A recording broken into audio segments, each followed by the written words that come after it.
Hello. Okay.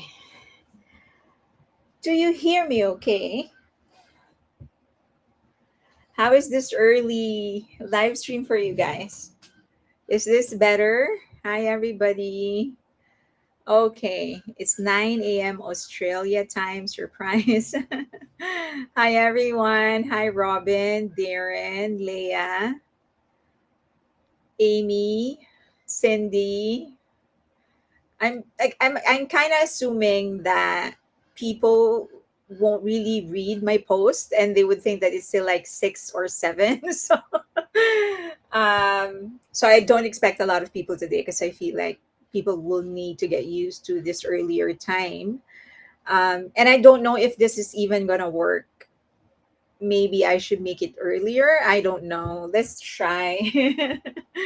um, but I'm loving this ability to actually experiment. Hi, Moose, Christy, Leah,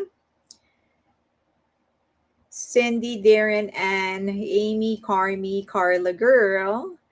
And you're still at work. Don't get fired. Leah, Darren, from Cali with Love, Amy, um, Sil, hi from London. What time is it in London? AGL. Okay, my dog wants to say hi. Okay, come, come. Okay,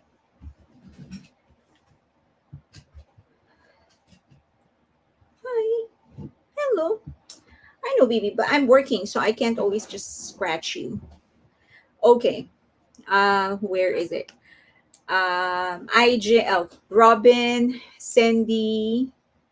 Don't bark into the mic, baby. You're gonna scare everyone. Rebecca, Adrian, Melva. Supper time. So it's 7 in the East Coast, right?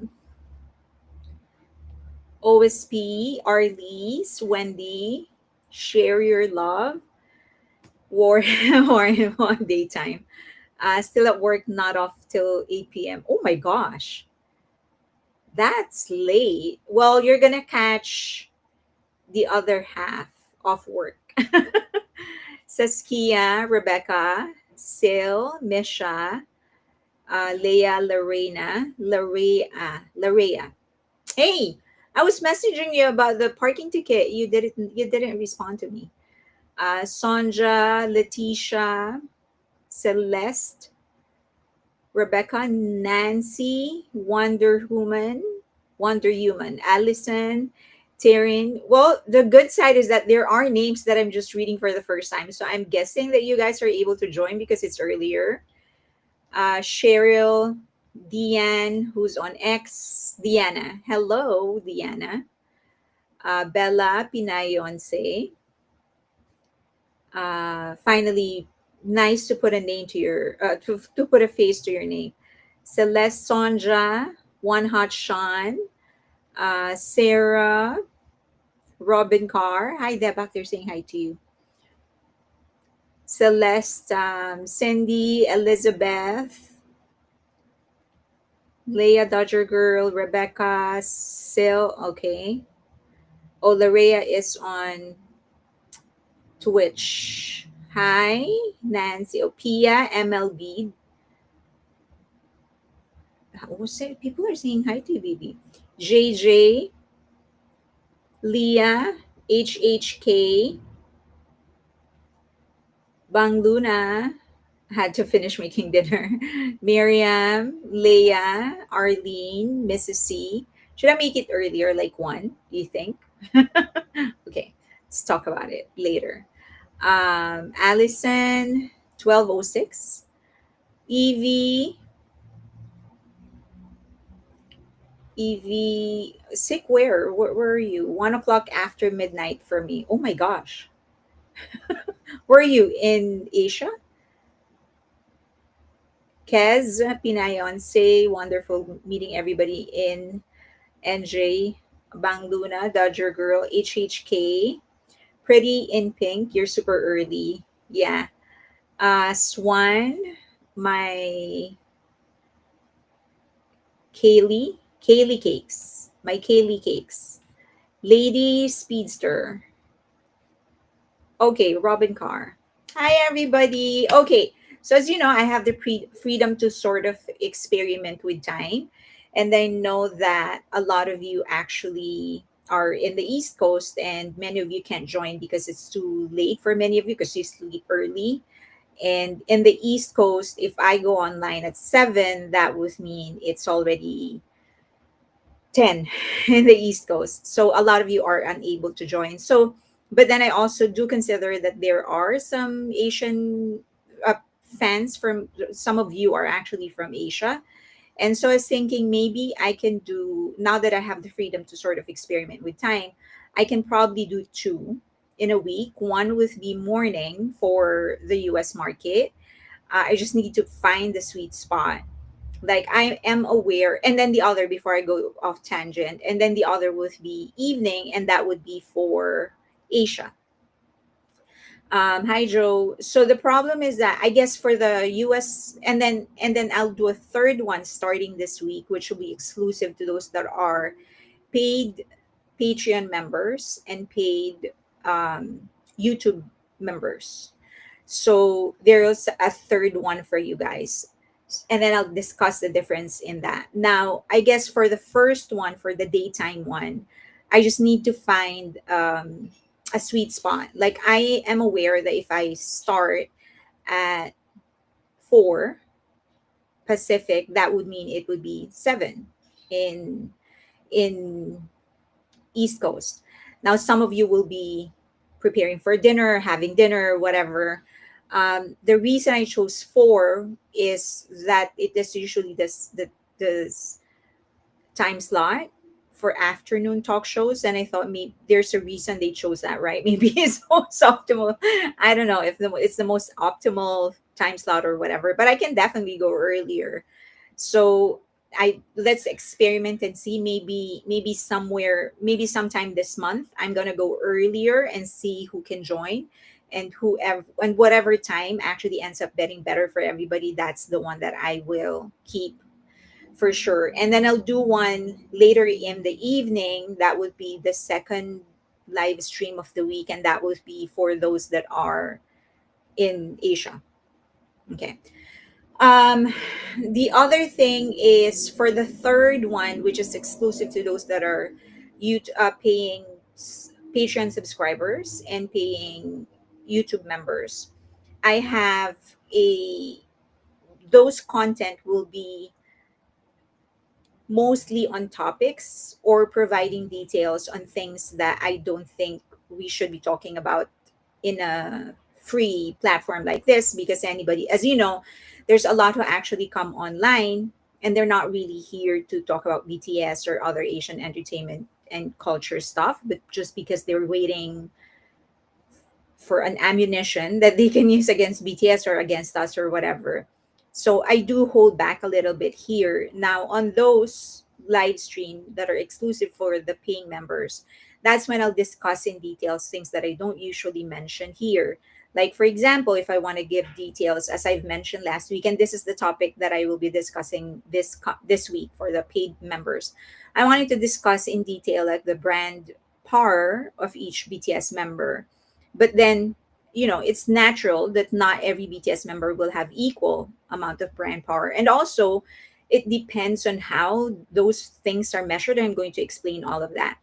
And if I do it here, there's just going to be a lot of people who are saying, "Oh, are you saying that this person is more popular and this is not?" And I've already explained that it's not, but we can't avoid it. And I don't want to attract any more negativity in the channel because BTS is soon going to make their comeback. I want to make everything positive. So, do you get a better cut from Patreon or YouTube? Um, Patreon. The best one though is the donation. Maybe I should like do something. Maybe I don't know. let me think about what I'm going to do. So part of the that's another thing. So part of the thing that we are doing for the website, which we will be releasing in the middle of this month, and that release will be like the formal release. We're gonna do a PR, and we'll try to get on some podcast and whatever. So one of the things that we're doing is we will move some of the membership there, so that we have the freedom to actually include people, like for example, there are some of you who are paying for YouTube membership and but are not paying for Patreon. But then it's the same content that I want you guys to see. Also, there is in Patreon, I do have a legacy tier. And that tier will not the pricing for that tier will not change. You guys are the first like 200 people that supported me, or first 300 or something like that. So you're going to be forever in that tier for as long as you don't unsubscribe.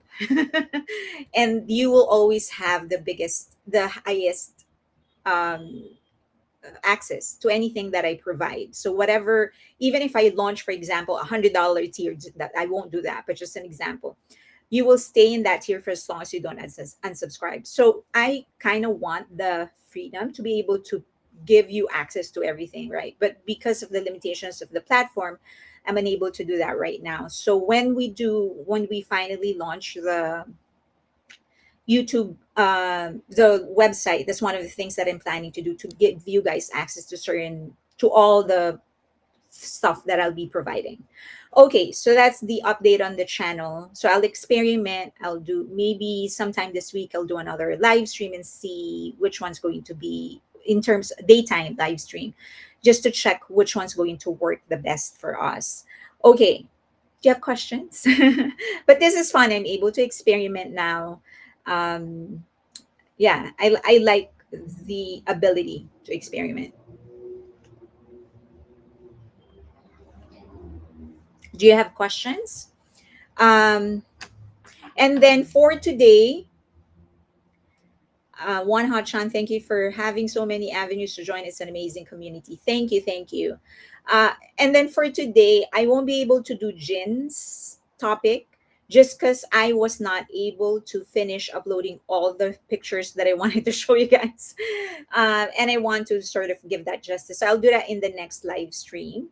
But uh, yeah, so but all the other topics, and that's one. The other thing is that there's so much to cover that I don't think I'll get to it in time. So if that's what you're waiting for, sorry, but I won't be able to provide that today, but I'll do that in the next live stream. Don't have access to USD for Patreon. You can do YouTube. Oh, Bang Luna. Oh, thank you, Bang Luna. Thank you. Thank you so much. This means a lot. As you know, all everything that I'm earning from this channels right now, I'm just putting back into the business so that we can continue expanding and doing the things that we want to do.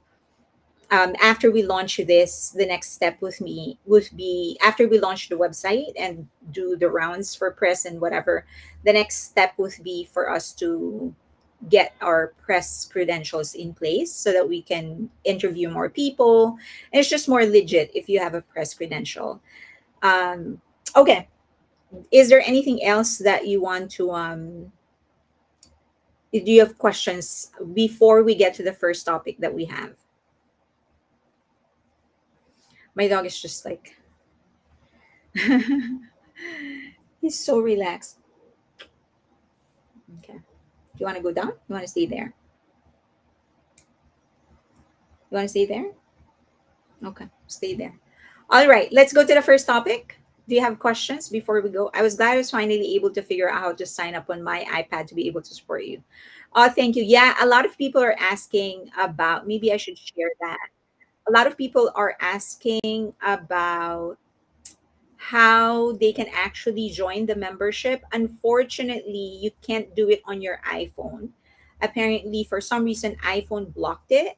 So you're gonna have to go use your um, w- computer to actually go. See, I'll show it to you. So you have to use your desktop, your computer, and then you go to the channel, and this is how you join. So when you click, oh wait, can you actually see it? Yeah. So when you click, they'll ask you if you want to join. So there are the Emperor of Extra. That's just, you don't, the highest I would advise you to go is the Drama Llama. The Emperor of Extra is if you really just want to support me, just for extra support, which I'm not stopping you from doing it, but I'm just saying that's really for those that just want to support. And I would appreciate that. But basically, if there are some extra stuff here, but not a whole lot. Okay, so that is it. You have to go to the, you have to use your computer. Angel Star, you haven't really missed anything. Okay, do you want to do Suga first, something fun? And then we'll go to the news and updates. We have a lot to cover on that, and then we'll do the issues. Pamela, great job growing this community. Thank you. You want to do Suga first?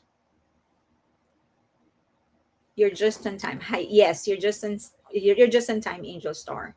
All right, let's do Suga first, okay? Because this is something fun, and I really enjoyed going through this. As you know, my previous job is actually the full time job. It's actually for a finance company. So that's the reason I know a lot about investments, about money, about businesses, because it is my work to actually know about all of those things. And private equity funding or funds, wealth management, those are some of the things that I dealt with day in and day out. We see millions, hundreds of millions of money getting moved on a daily basis from here to there and stuff like that. And it's really fun to actually study money. I think do you want to go down? Want to go down already? Okay. You say bye to everybody. Say bye. Say bye, people. I just said hi to everybody. Ask them if you're cute, even if it's only 4 p.m. and not 7. Say bye bye, people. I'm going to see you later, maybe. If I'm in the mood, I'm going to show myself. Say bye bye, baby. Bye bye.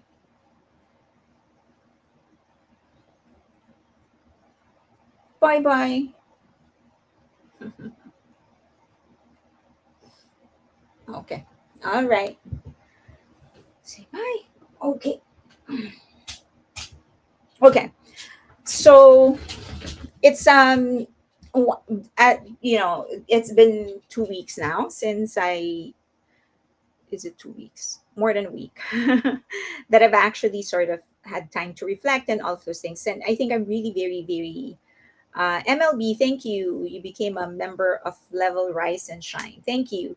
So yeah, one of the things that I'm very thankful for with our job, and I'll share some of the things that I learned in when we're talking about while we're talking about Suga. One of the things that I've realized after after over a week is that I think this job actually armed me with a lot of knowledge about how money works, about how wealth works, about how power works, not just in this country, but globally. And um, yeah, and I think that's actually one of the reasons, like, just I've been not jaded, but sort of just more knowledgeable on the intentions of people, really, the people that, that are in front of certain causes and whatever, because I see how they actually move their money. So, oh, and then the other thing is that growing up in a Filipino family, and I'm not sure if there are Filipinos here, but if there are, maybe you can, I don't know, clarify this or share your own experience. But for me, we have always viewed money as a limitation in the Philippines, and which is very different because life is hard in the Philippines. So it's always about, this is the money that I have, and this are the obligations that I need to pay, and so I can't move beyond what my money allows me to do. For the Chinese, it's something different. Money for them is an opportunity. Like when they get money, their sight is always set on How can I grow this money to 101 million times? So that's how they view it. And it doesn't matter if they're deep in debt, that doesn't matter to them. But for them, whenever they get money, it's about reinvesting. So I think that, and then here I got here, and it's all about practicality, right? So I was able to sort of get different perspectives. So it kind of polished, I guess, my relationship with money and how I view it. I used to hate it. I used to hate talking about it. Not anymore since I work for that finance company.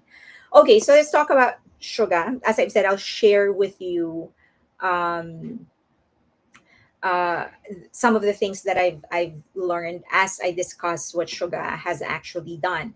But as you know, he joined with a former Park Chan-ho is a former player for the MLB, which is the Professional Baseball League in the US.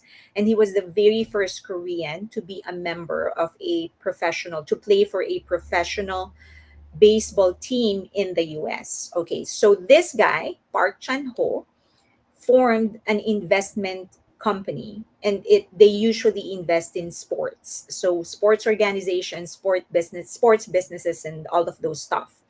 So he raised money. He raised $70 million in order to invest in a baseball team in the US. And one of the investors is Shoga. Okay, so that's what happened. They have a management, he has, Park Chun Ho has a management company, a sports management company, and then he raised money in order to invest in a team, a baseball team in the US, and that is Oakland Athletics. Okay, that's the name of the team, and they were based in Oakland. Well, not anymore, but they were based in Oakland for a really, really long time. And this is their record. They used to be good. They have 9 World Series titles. And the World Series is the championship. That's how they call the championship of the baseball league here in the US. So it's equivalent to Super Bowl of football. Okay, so they won as Oakland Athletics, they won 3 times, 1972, 73, and 74. And this is a significant record because as far as I believe, they are either the only or one of the few, but I'm pretty sure they're the only team that has won 3 consecutive World Series titles. Okay, so they're really good. Before becoming Oakland Athletics, they were Philadelphia Athletics, and they won 5 times: 1910, 1911, 13, 29, and 30. Okay. Their last appearance in the World Series, I believe, is 1990. So it's been a while. It's been a while, but they've got 9. So that's a great legacy. Now, the reason they are leaving Oakland is primarily because the Coliseum that they are currently playing in just sucks. There's like flooding, leaks everywhere, the drainage, just it's old, and they have been requesting the city to put in funds so that they could repair the place. And they've been working on this since, I think, for 9 years now. And it got to a point where the city actually promised them that they already have a new location for the team. They are going to build a new stadium for the team, and it's going to be near an ocean, I think, or the bay, or what, the bay is going to be near the bay or something like that. And they waited and nothing was happening, and so they finally got pissed, and so they petitioned, they requested that they be allowed to move, and it was a unanimous decision. They were allowed to move. So they will still be the new location, the new stadium in Las Vegas won't be done until 2028. So in the meantime, I think they have a place in Sacramento or somewhere. Okay, so these are some of the problems of the Oakland Stadium. Sorry, they call it the Coliseum, the Oakland Coliseum. Look at that. During the game, there's flooding. That's how bad it was for them. And yes, their motivation actually goes down, the spirit of the team actually goes down, but more important, they just can't function. How can you function when you're playing in an area that's flooded and you can't flush the toilet and things like that? So it's really really bad for them. Okay, so that's one. Now the other thing is that they're actually, oh, thank you AGL, you also became, she became a member of Rise and Shine. For the Raiders, they used to share the Coliseum with the Raiders up until 2019 or 2017. And so the turf kept on getting destroyed. So as you know, the turf is like the grass. That's the turf. So the turf on a football and the turf on a baseball game, those are two different things. And if you're sharing it with a different game altogether, then yeah, there's going to be a problem. And so that's another reason they couldn't practice well, they couldn't train well, because they're sharing it with another team and they have a different need. Okay. So, but this is the SoFi now. What you're looking at, it's a SoFi Stadium. So they have, as I've mentioned, thank you, Arlene. Wow, there are three new members. Thank you, Arlene. So as I've mentioned, they were promised that there was going to be a new stadium, 35,000 seat stadium, and it's going to be a waterfront stadium at Howard Terminal near downtown Oakland. And they said that they will be, the city told them that they are going to build new retail spaces, parks, community benefits, affordable housing around it to make it convenient for people to actually go there. So they were promised that, and that promise has been hanging somewhere for almost a decade, and nothing has been happening. There are also accusations of money getting misplaced or used somewhere else or whatever. But now the city is saying that the reason it's getting delayed is because of the lengthy environmental reviews and lawsuits. So in California, there are very very strict standards and regulations when it comes to environmental permits, and that's the one thing that you need to get if you're going to build a coliseum or a stadium. You need a permit from the government. So it's kind of odd because it's the government supposedly that's building this, the local government, the city government, but they're saying that it's also the city government that's not approving the building of the Coliseum. And then there are also some disagreements with the city over infrastructure funding or and terms. And this is what I'm talking about. Some people are saying that the money is there.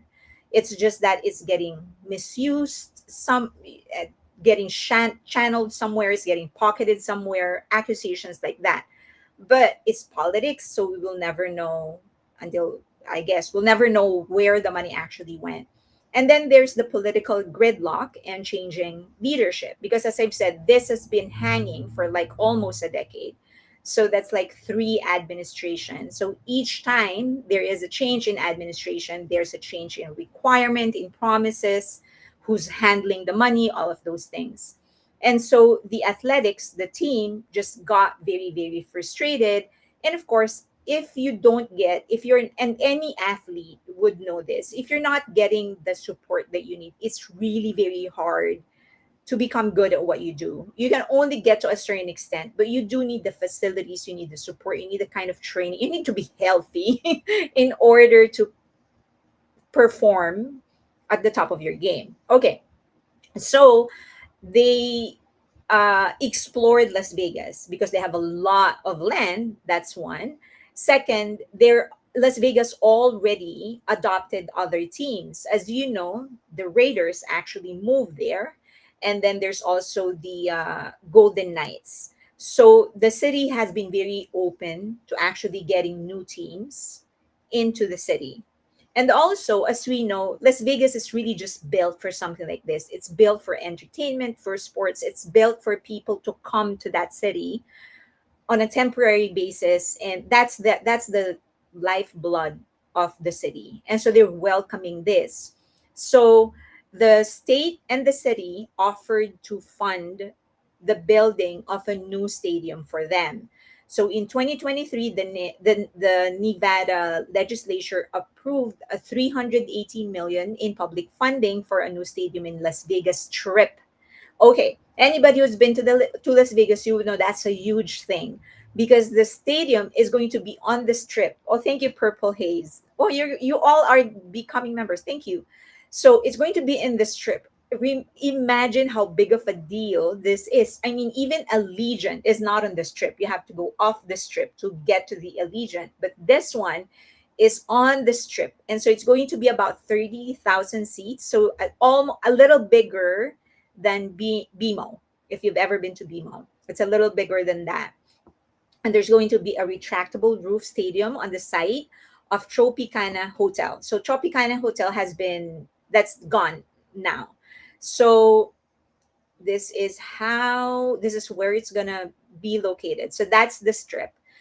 If you have ever been to Las Vegas, Bally's would be something very, very familiar to you. If you would remember that dome that you see, that's going to be the stadium that's going to be built for them. Now, in that used to be Tropicana. So it's gone now. The hotel, it used to be. That's Wynn at the back. So this is how it's going to look like. This is the architect's rendition of the stadium that's going to be built for them. Isn't that beautiful? So the only odd thing, I guess, is that I'm not sure if it's 360. It seems like it's only from one, or maybe it's just the perspective that's messing us up, but it looks beautiful. Almost as beautiful as SoFi, maybe even better. SoFi is definitely way bigger, but this is going to be a great spot. So I can imagine a lot of concerts happening here. It's just a little smaller, not as big as Allegiant, but still it's going to be considered a stadium, 30,000, a mini stadium like BMO. Okay, so beautiful, right? That's how it's going to look like. So this is where the future team of Suga is going to be playing, but not until 2028. Okay. So maybe one of the BTS members will have a concert here. Who knows? But again, 2028. So, you know. Okay, this used to be Tropicana. So this is now gone, gone, gone, gone. So that hotel used to be where this is. That if you see that dome, that's where Tropicana used to be. Oh yes, that's going to be gone.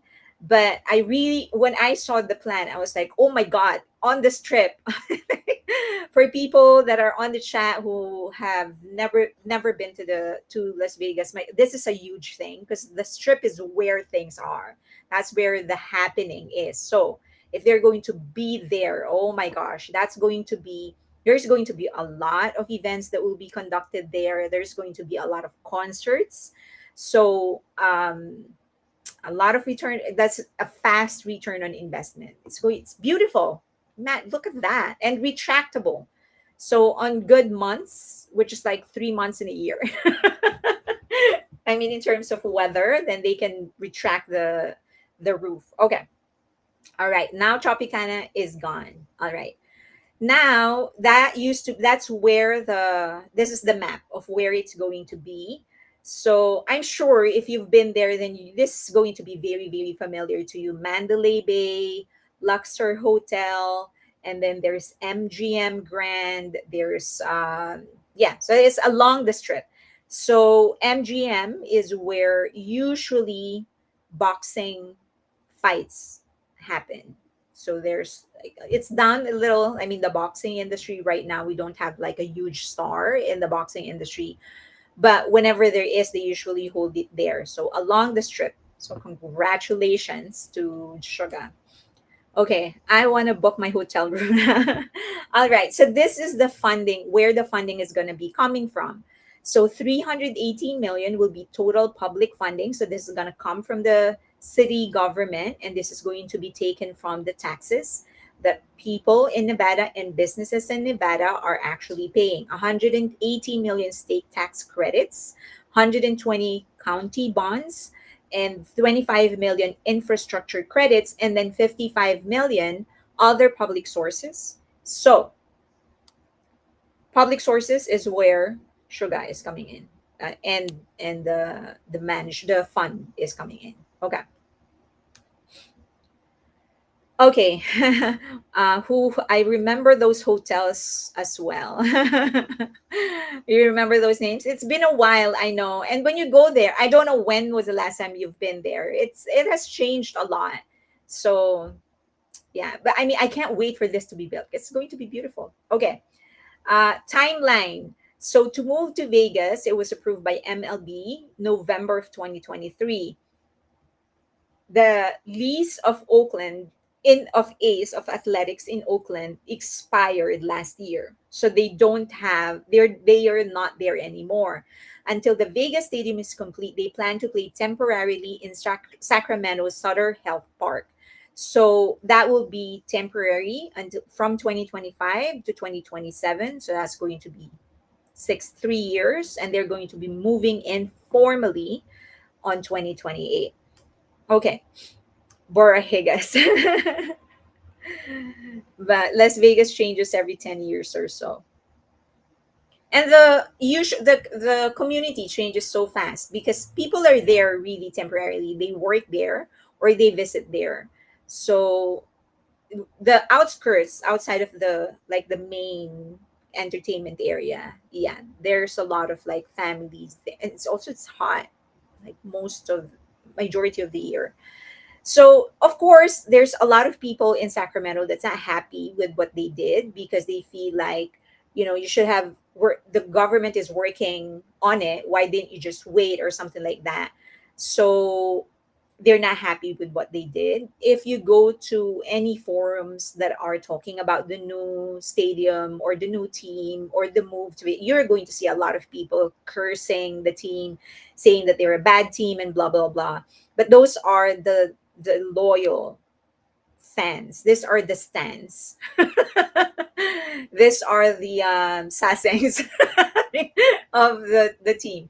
Okay, and then many blame the owner of the team, which is John Fisher, for under investing in the team. And they are accusing him of doing it intentionally, of sabotaging the entire thing because he really just wanted to move out of Oakland. That is the accusation. Of course, he has denied it. He said that he has been waiting and working with the government to make the new stadium happen, but it just never did.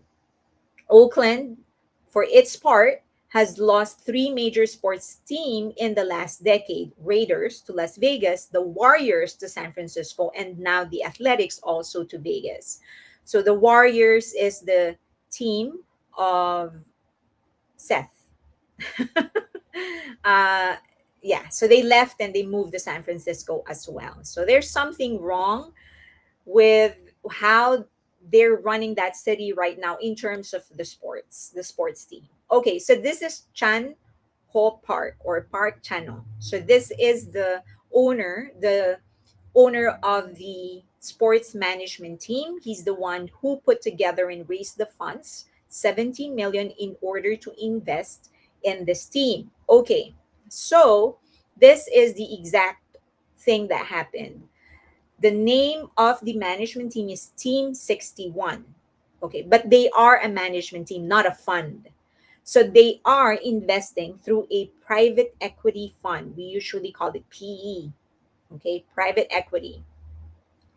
And it's through the private equity that they're able to invest 70 million, approximately 9.5 billion Korean won, or 17 million dollars in the athletics. Okay, so again, it's not the management team of Park Chono directly that's investing.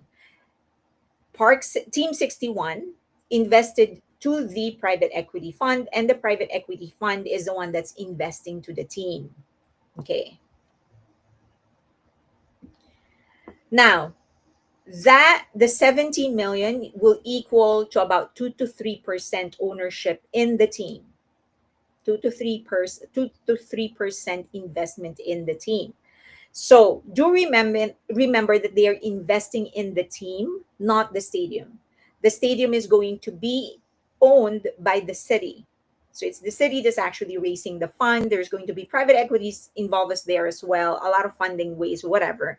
But basically, Suga is investing in the team, not the stadium that's being built. Okay. That's going to equate to about 2 to 3%, but 2 to 3% is distributed across everyone that invested, that put in the money to raise the $70 million. So other investors outside of Suga, Yi Manduk, and he is the chairman of Samchuli Group, is one of the chaebols in South Korea. Wang In-sun, the CEO of Ascend Partners, also one of the chaebols in South Korea. Mike Zhu, the Global Chief Operating Officer or CEO of Bank of America Merrill Lynch Investment Banking Branch. So this is a U.S. Bank. But those other two with Suga are all chaebols. So but Suga is not yet a chaebol.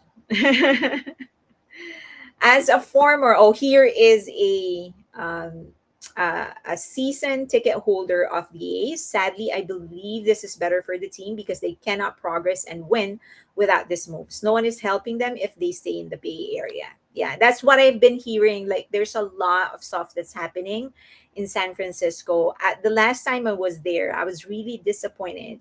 I was there for I was there with my mom. I stayed there for about a day just because when we visited, we drove when we visited our cousin in Sacramento, and it was just, it's sad. And then also for Google, when I went to the Google meeting, it's just so sad how it turned out now.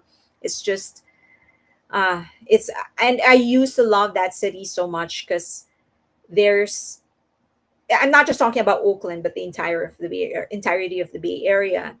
I used to love that city so much because it was so quiet and so beautiful and so clean, and now it's just not safe. You can't just There are certain areas that are still safe, but mostly those are areas where there are big businesses because of course they want to keep their area safe.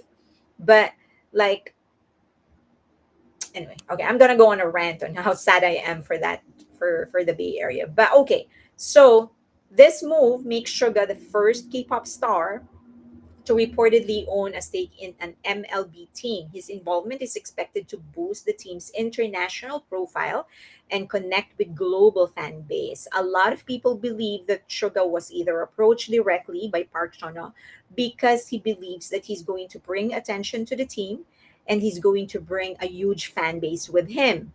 So that is his value. So we don't know how much he put in the fund, but we know that what he brings and the attention that he brings is really, really valuable. Now, what is a private equity fund? It is a long term commitment. You've put your money there, do expect that it's going to be there for the next 7 to 10 years. You can't take it out no matter what you do.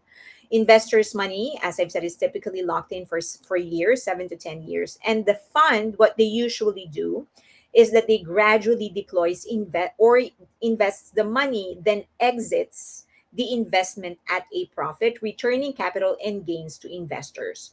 Okay, so for example, I am a private equity fund and I have, this is just example, 100 million. So what I'm going to do is, I'm going to invest 50 million in the athletics, 25 million in this new resort that they're building, and then another 25 million to Google. This is just an example. That's what I'm going to be doing. AI efforts of Google, I'm going to invest it there.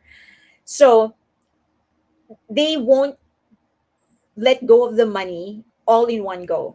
So usually it's like every 2 years, every one. Well, it depends on the kind of investment that they want to make, but they don't it will let go of that 70 million right off the bat immediately a week after they got the money from Team 61. That's not how it happens. Now, usually what happens once they invest it there. So for in this case, they invested it in the athletics. They will probably wait until the value goes up, their investment, the value of their investment goes up before they sell their share. And whatever profit they make, they will distribute among investors. So, for example, this is just an example. If the value of their investment is $100 per share, it's for now it's still private. So this is $100 per share. I'm going to wait until the value actually goes up to, I don't know, 500 $500 per share. Okay, once it hits $500, and probably it's going to take like 10 years, probably 15, if we're lucky, 7. So got to 10 years, it got to 500 per share, they're going to sell it, and then they're going to distribute the earnings or the profit to those that originally invested. And those are Suga, Mary Lynch, and the two Chebos from South Korea, Yi Manduk and Wan In Song. That's how they usually operate. Okay, that's how they make their investments. So when they invest, if you're going to invest in a private equity fund, do expect your money to be held hostage, to be kept, to be away from you, untouched, for about a decade. So this are you don't invest in a private equity if you're looking for short-term goals. If your goal is to be able to buy a house in about 7 years using the money that you're going to be invested, you will use to invest, that's not the way to go. Okay, so there are, however, several ways on how a private equity fund can actually invest. One is that they fund managers. The private equity fund has a fund manager. Usually, they don't just invest and then leave it there passively. Like, okay, you do whatever it is that you want. You already have my money, and I'm just going to pray that everything's going to be working fine. They often take control of the company or a large stake of the company, because one of the worst things that you can do is invest a huge amount of money on something and then just let it go. You don't do that. You should have some sort of involvement to make sure that your expertise is going to be used the right way by the company, and that the company is going to be run the right way. Okay. Um, they work also to improve operations, grow its value, then sell it at a larger profit. Because remember, if you have a private equity funder, a private equity fund investing in your company, the sole objective of that private equity fund is to get their money back, nothing else. They will do whatever it takes to get their money back. If it means progressing your company, giving you new technologies, helping you in whichever way that they can, they will do all of that. But at the end of the day, they are looking out for their investment. So if you're a company where they are invested in, you can rest easy at night knowing that they are not going to allow your company to tank, because you are going to tank their investment with you. Okay, all right, that's how they usually operate. There is an active involvement, but do remember that it is the private equity fund that's directly invested to the team, not Suga. So the one who's going to participate in the operation of the team is going to be the private equity, not Suga. However, they can tap Suga. They made this public. Suga has no obligation, no legal obligation to make this investment public. But based on what I know, and based on what I know and what I have experienced, I think they made it public primarily because there is value in the name of Suga. So they will most likely tap him on certain things for promotion, maybe for weavers, we don't know, so that they can utilize the technology of weavers to sell their merch, to get direct access to their fans, to communicate with their fans or whatever. We don't know. Okay, but I do believe that they're going to tap Suga. So what does it mean for Suga? It's pooling capital from investors like Suga to buy a private stake in Oakland athletics or related ventures like stadium or merchandise rights. And I'll discuss that in a bit. The fund likely plans to increase the value of the team or project, then make money through profits, appreciation, or resale of the stakes in the future. Okay. Two main ways that Suga can actually earn from this investment. First is the ongoing revenue sharing. So a team actually earns their money back. So if I'm investing, for example, in LA Lakers, I invested my money there. One of the ways that I can earn, the team owners, me, whoever, the one way that they can actually earn is through revenue sharing of tickets, merchandise, food. So if the private equity fund owns part of the team's operation or revenue generating assets, then Suga could earn money regularly. He can have dividends monthly. So that'll come from ticket sales, sponsorship deals, merchandise, broadcast rights, stadium concessions. Concession is the food. They earn a lot of money from that.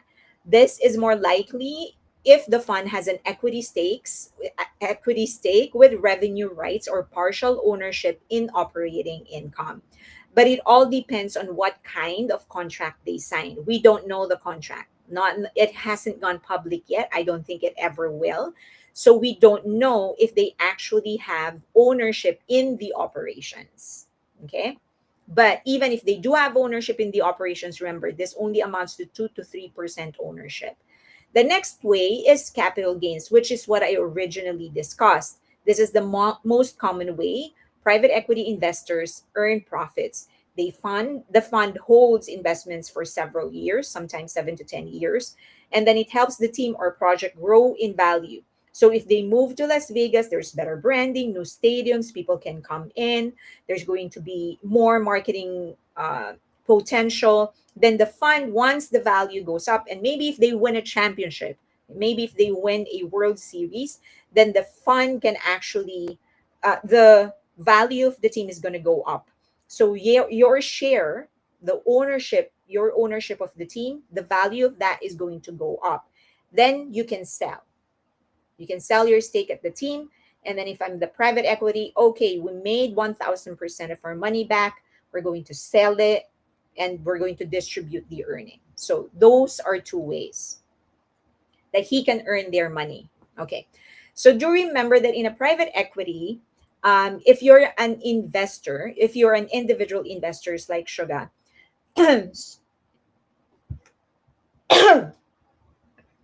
investing in a private equity fund as a limited partner, you do not have to disclose that to the public. There are certain investments where disclosure to the public is necessary.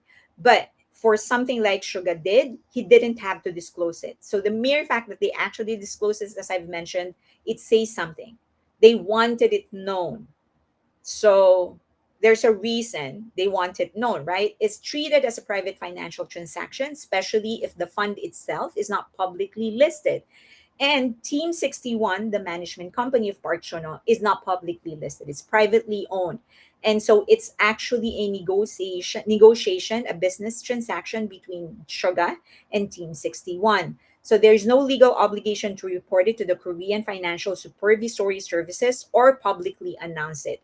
So this is how, listen to this well, because a lot of you are questioning how BTS is actually managing their money. It is none of our business.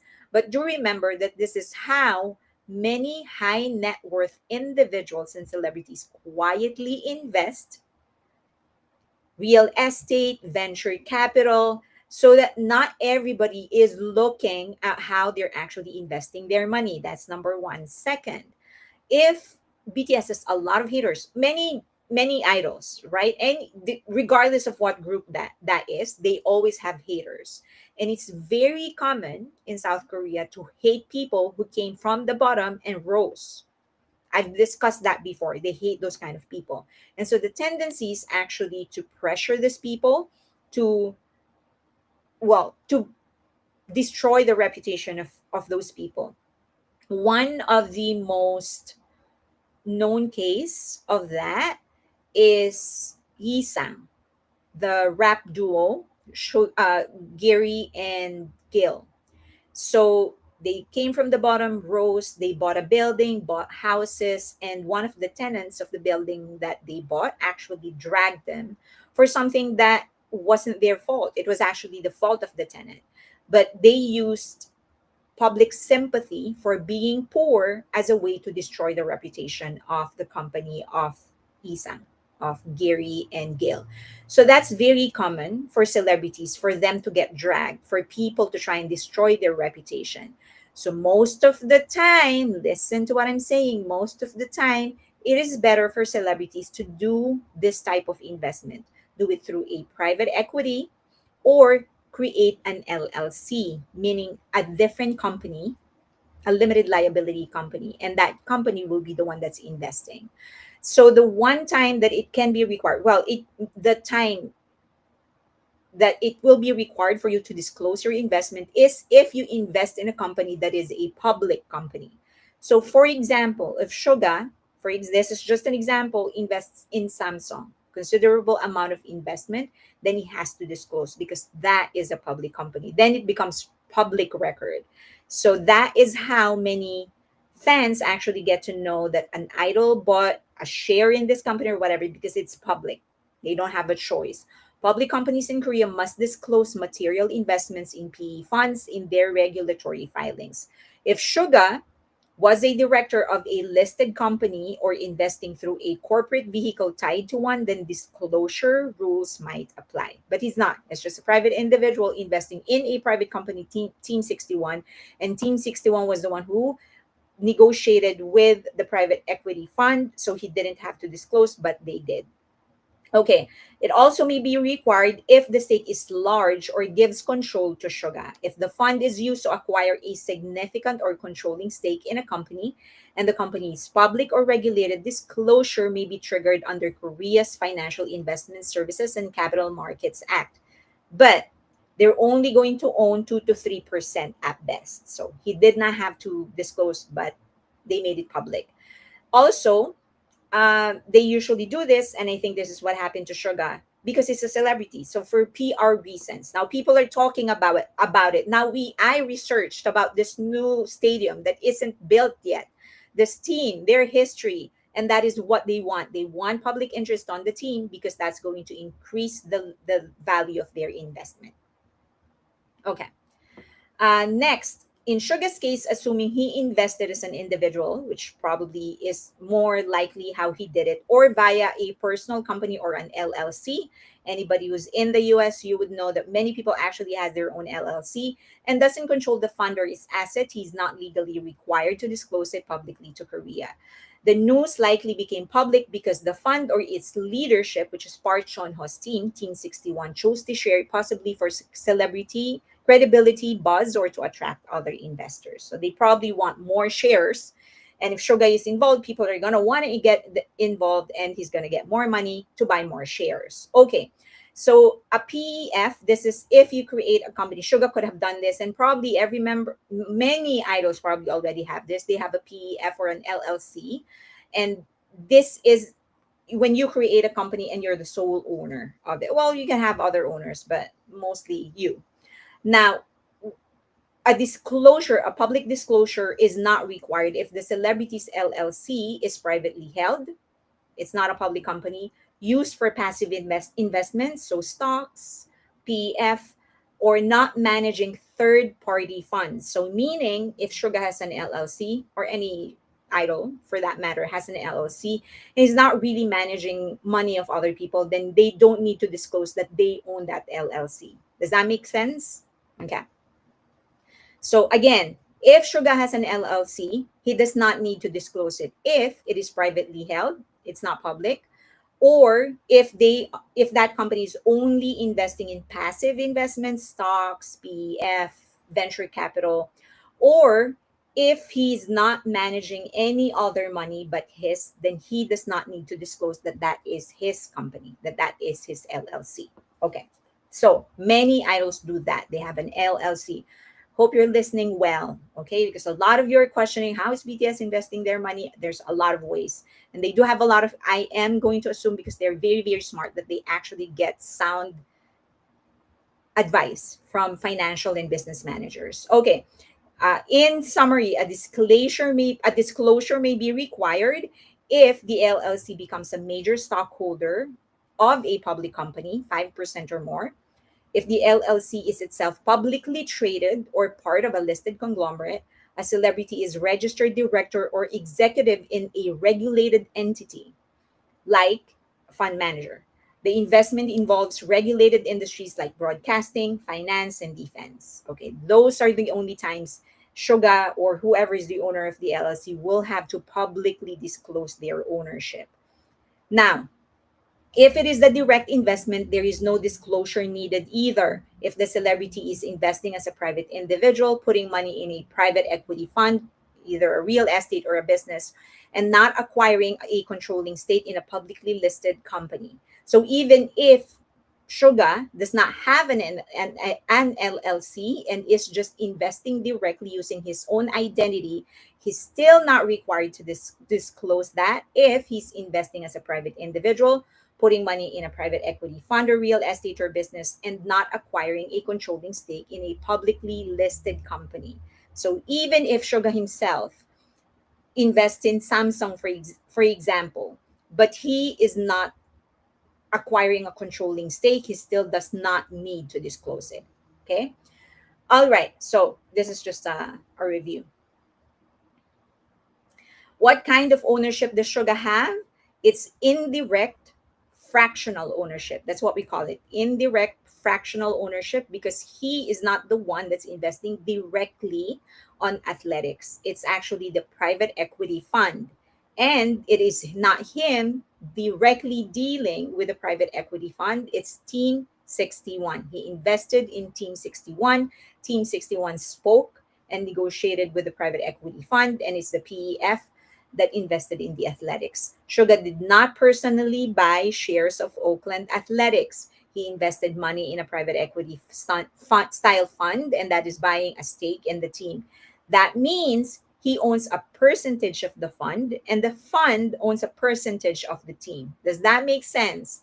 So Suga is probably part owner by extension. Not necessarily a direct ownership of the team. So is it correct for us to say, oh, he is part owner of the athletics?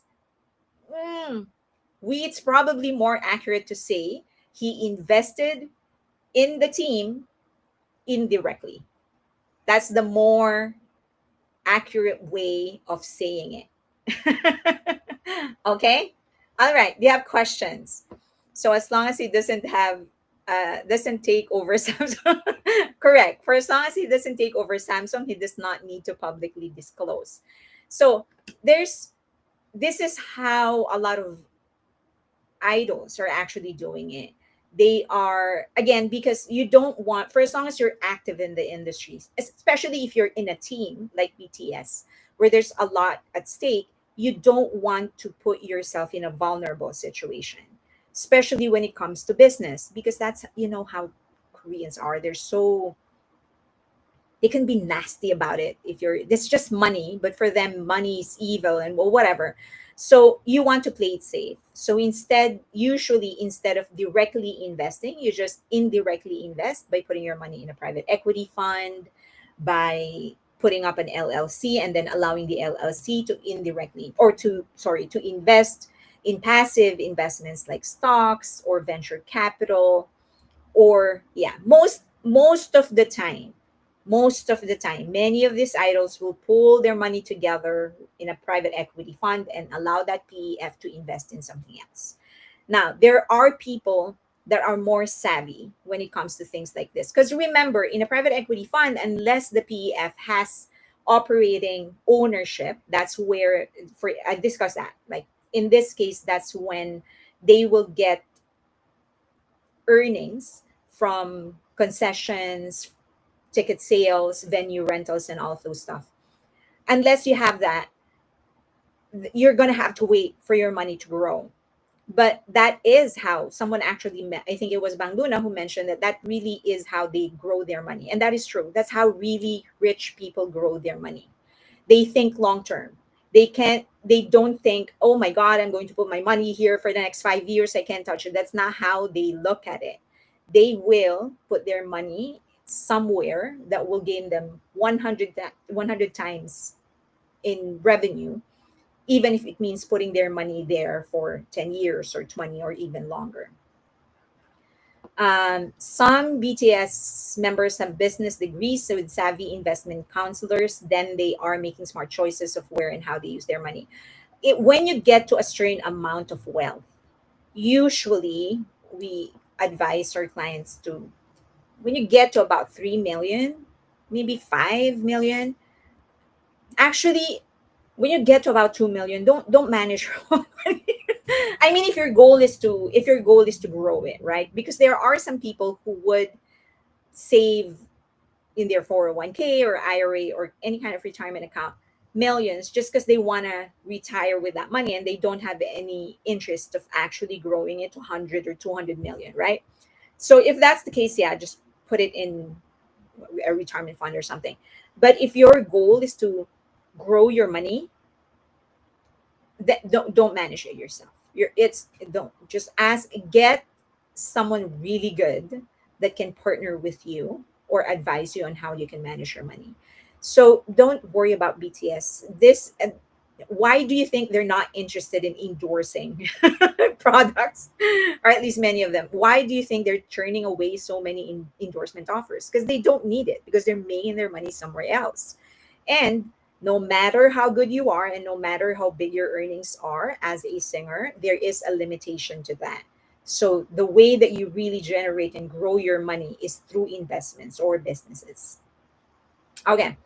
Any question? What is the new time? I missed an hour. It's 4 p.m. Pacific. I discussed it in the opening that I'm trying to do it earlier because I know that a lot of people in the East Coast, they complain that they're already asleep or on bed and, they can't watch. So I'm experimenting with different times. Okay, do you have questions about Suga? Isn't it fun? Isn't it like, I think the mere fact that he's making moves like this gives you an idea that he's not a short-term thinker. He plans ahead. For you to put your money in a fund, you're willing for that money to go untouched for at least a decade. We usually tell them, give it 15 years. Give it 15 years. Like if somebody's going to, when you're balancing a portfolio, right? A portfolio is your, like the distribution of your wealth, right? So sometimes, most of the time, majority of someone's wealth is on the market, the stock market. That's usually the majority of it. It's in the stock market.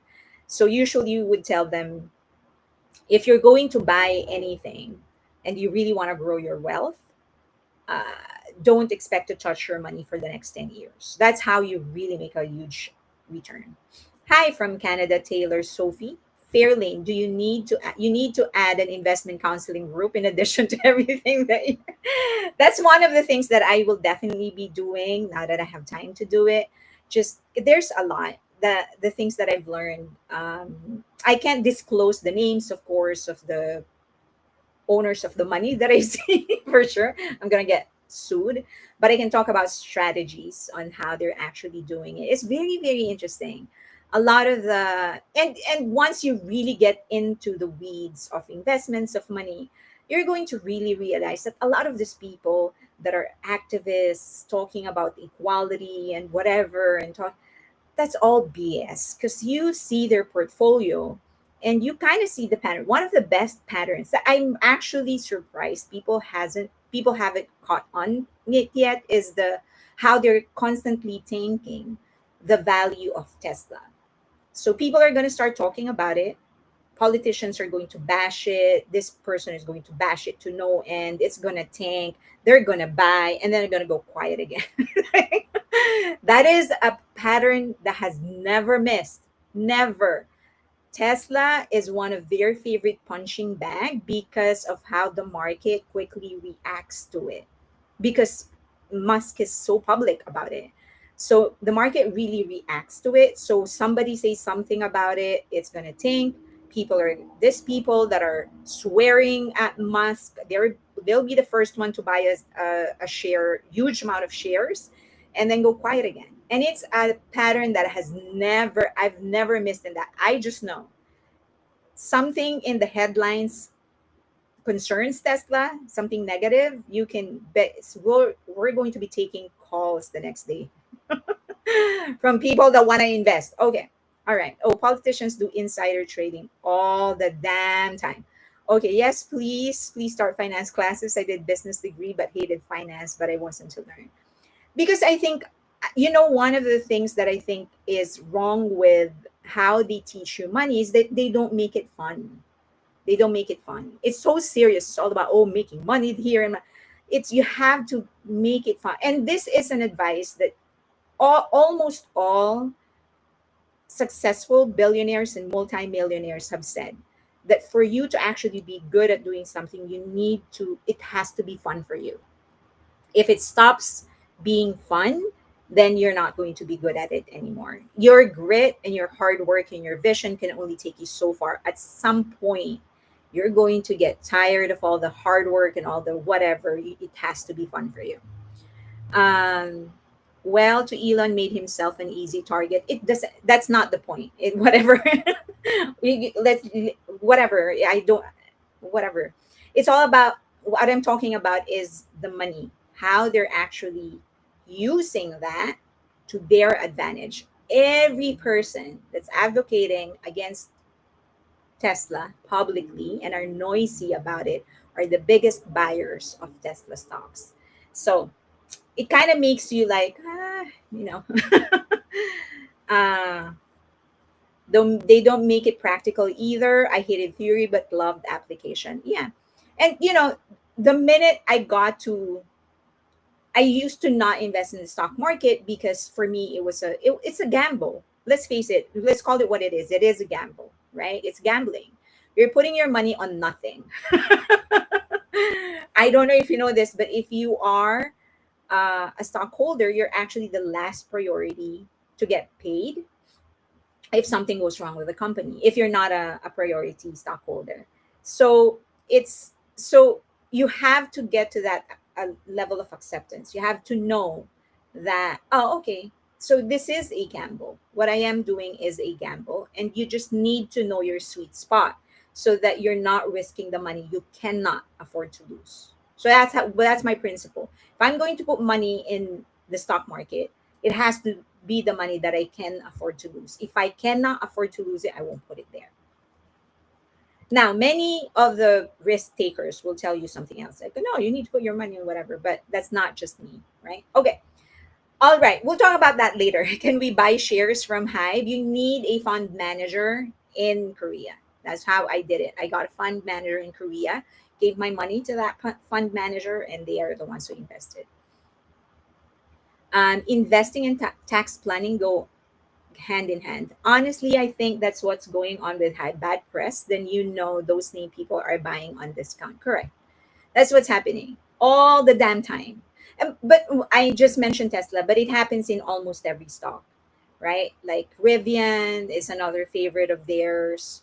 Pharmaceutical companies is on a discount. They are on a discount right now in the stock market, and so they're buying a lot. A lot of these people are buying a lot because they know that it can only last for so. Eventually, these pharmaceutical companies are going to recover, and they can sell their shares. Yeah. Okay. You have to be in it for the long haul. You have to be in it for the long haul. Okay. What do you want to talk about next? My God, that's already an hour just on sugar. Let's talk about news and updates, right? Something fun. That's something fun. So you've already probably heard by now that there are talks about BTS participating in the tribute album of the King of Pop, Michael Jackson. So apparently he did a session in Ireland where he started writing songs. It's just that he never actually got producers and composers to work with him to write with and for him. So of course they never got to release it because unfortunately the King of Pop passed away. And now they want to actually ignite that project. So they are getting other singers, other producers to finish what Michael Jackson has started. There isn't a lot of clarity. Lemon character moving his head from the left to the right with his mouth wide open and red hearts in the eyes. Thank you, Angel Star. Is that for Debak? He's sleeping right now. He's gonna come back. Okay. BTS 7 plus 1. Okay, she's asking who she is. Guess who she is? She changed her name. Okay, her handle. Okay, so just to clarify, no, there is not a lot of details yet as to how it's going to appear like. People are asking, is it going to be his voice? Well, did he record some of the things and they're going to put his voice with the voices of the singers that are participating in the album? That's my likely guess. That's my guess. That's probably he recorded some parts of it, and so they're probably going to use whatever it is that they can use and put it with the voices of the people that are participating. Now, in the story of the producer that actually helped him put this together, he did say that there are certain times or days when he would actually play an instrument. I'm talking about Michael Jackson. When Michael Jackson actually played an instrument, like he would be on the drums or the guitar or the piano, and he would play instead of just singing, so that he and then work with the producer and composer who's there for the day or the week or whatever. And so I think whatever it is that they can use that has Michael Jackson's direct involvement, they're going to use it. And whatever they need to fill in, they're going to be using the singers and all the other composers and producers that they're going to be tapping in this project. But that's my guess. He didn't describe exactly how the album is going to look like. He did say, though, that it has been in the works since last year. Okay, so now just some clarification. He did say that the album has been in the works since last year. He didn't say that BTS has been working on the album since last year. So they started the album last year, and he said that BTS already worked on the album. He did not say that BTS was there from the get go. BTS was just, you know this, right? So last year, not every BTS member has been discharged from the military. So that it is not possible for the entirety of BTS to be working on the album since last year. So what he meant is that their group, the producers, started working on the album last year, and then um, BTS has already been in the studio. Okay, now the other thing is that there are some news that's going around that it's actually not all seven members, and it is just um, Jungkook that's going to be participating in the album, which is not strange because Jungkook is BTS. The same way, if J Hope is the only one that's participating, it will still be BTS because J Hope is a member of BTS. And if they're doing this in the capacity of BTS, then it should be called member of BTS. Okay. Now, I personally want all seven members to participate in the album. But I will also just be as happy if one or two or only some of the members will participate. I will take what I can get. Okay, this is the king of pop we're talking about. At the end of the day, it is a tribute to the king of pop. And whether or not people know it, whether or not people admit it, pop or K-pop music in general won't be what it is today if it wasn't for Michael Jackson. And that is just a fact. It is immaterial. If young people nowadays don't even know that, immaterial. It's just a fact. Pop music now won't be what it is now if it wasn't for Michael Jackson. And this album is a tribute to Michael Jackson. They are going to determine, those that have rights over the music that they have right now will determine what is best for Michael Jackson. If it means one member, two, three members, then that is a decision that they have the right over. Again, I would want all seven members, but at the end of the day, when we're talking to someone who has been such a powerful figure in the global music industry, let us not lose sight of the fact that this is for him. So first and foremost, let's wish that this is going to be a successful project, that it's going to do the King of Pop justice. And whoever is going to participate, whether it's seven members, three, two, one, for as long as they do the King of Pop justice, that is all that's what matters.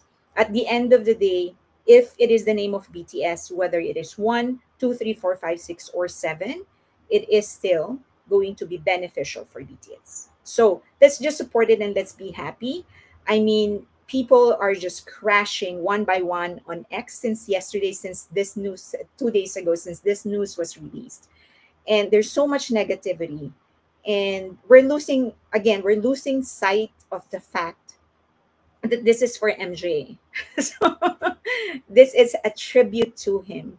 I would like to think that in the same way, in the future, when it is BTS's turn, when it is their turn to get these tributes, that people are just going to consider first and foremost what's going to be best for them, and not what's going to be best for whoever is going to participate, right? I That's how I want to think about it. Maybe 10 years, 20 years, 30 years down the line, when it's their turn, when people are going to scrap whatever is left of their recordings, what people will be thinking about is how should we do it that will give justice to the legacy of BTS. For now, it is MJ's turn. So let's put our focus into that. Let's just support the boys, whether it's one, two, three, four, five, six, seven. It is BTS at the end of the day. So I'm sure that just like any other army out there, we want all seven to be in the album. And all seven members deserve to be in the album. But that is not a decision for us to make. Okay. All right. Do you have questions about it? I am excited though. I am super excited. BTS has never denied how much they admire Michael Jackson. They're one of the very few who are aware of how much Michael Jackson changed the global music industry.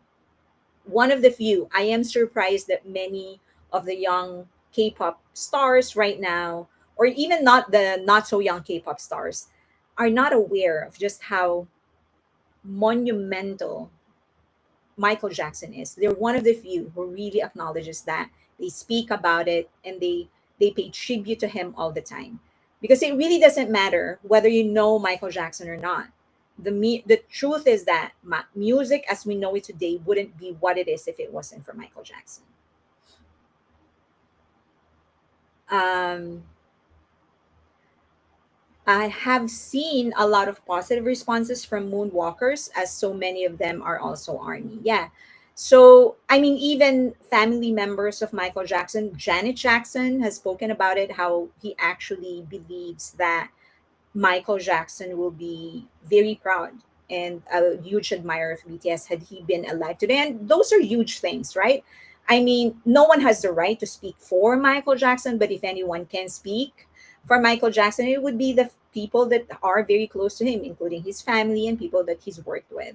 So hearing things like that, like from his nephews and nieces and the brothers and family members, it's a huge thing because we can never hear directly from Michael Jackson. So yeah, let's just keep our focus on that. Let's try to honor Michael Jackson. This is a project for him, right? And then let's hope that in the future, when it is BTS's turn to get all of these tributes, then they will think the same way we're thinking. That first and foremost, it has to give justice to the legacy of BTS. For now, it is Michael Jackson's turn, so let's keep our focus on that. Okay.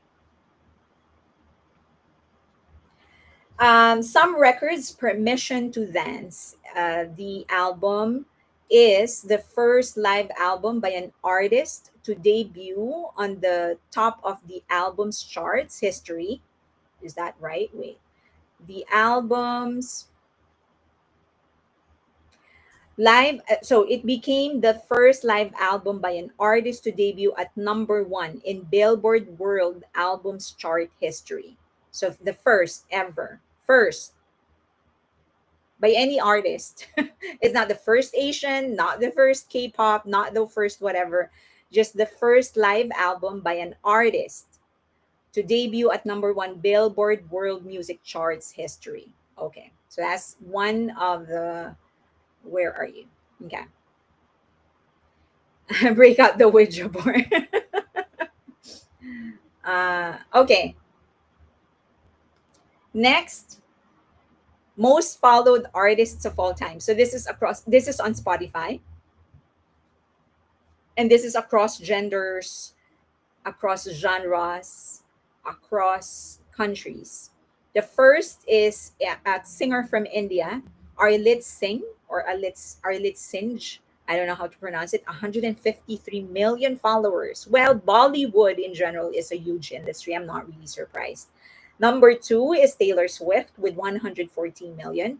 Ed Sheeran with 121 million. Billie Eilish, 114 million. The Weekend is number five, 108 million. Ariana Grande, 106 million, number six. Number seven is Eminem, 102 million. Drake at number eight, 100 million. Bad Bunny for number nine, 98 million. Justin Bieber, 83 million. And then BTS, number 11 at 18 million. And number 12, Bruno Mars, 73 million.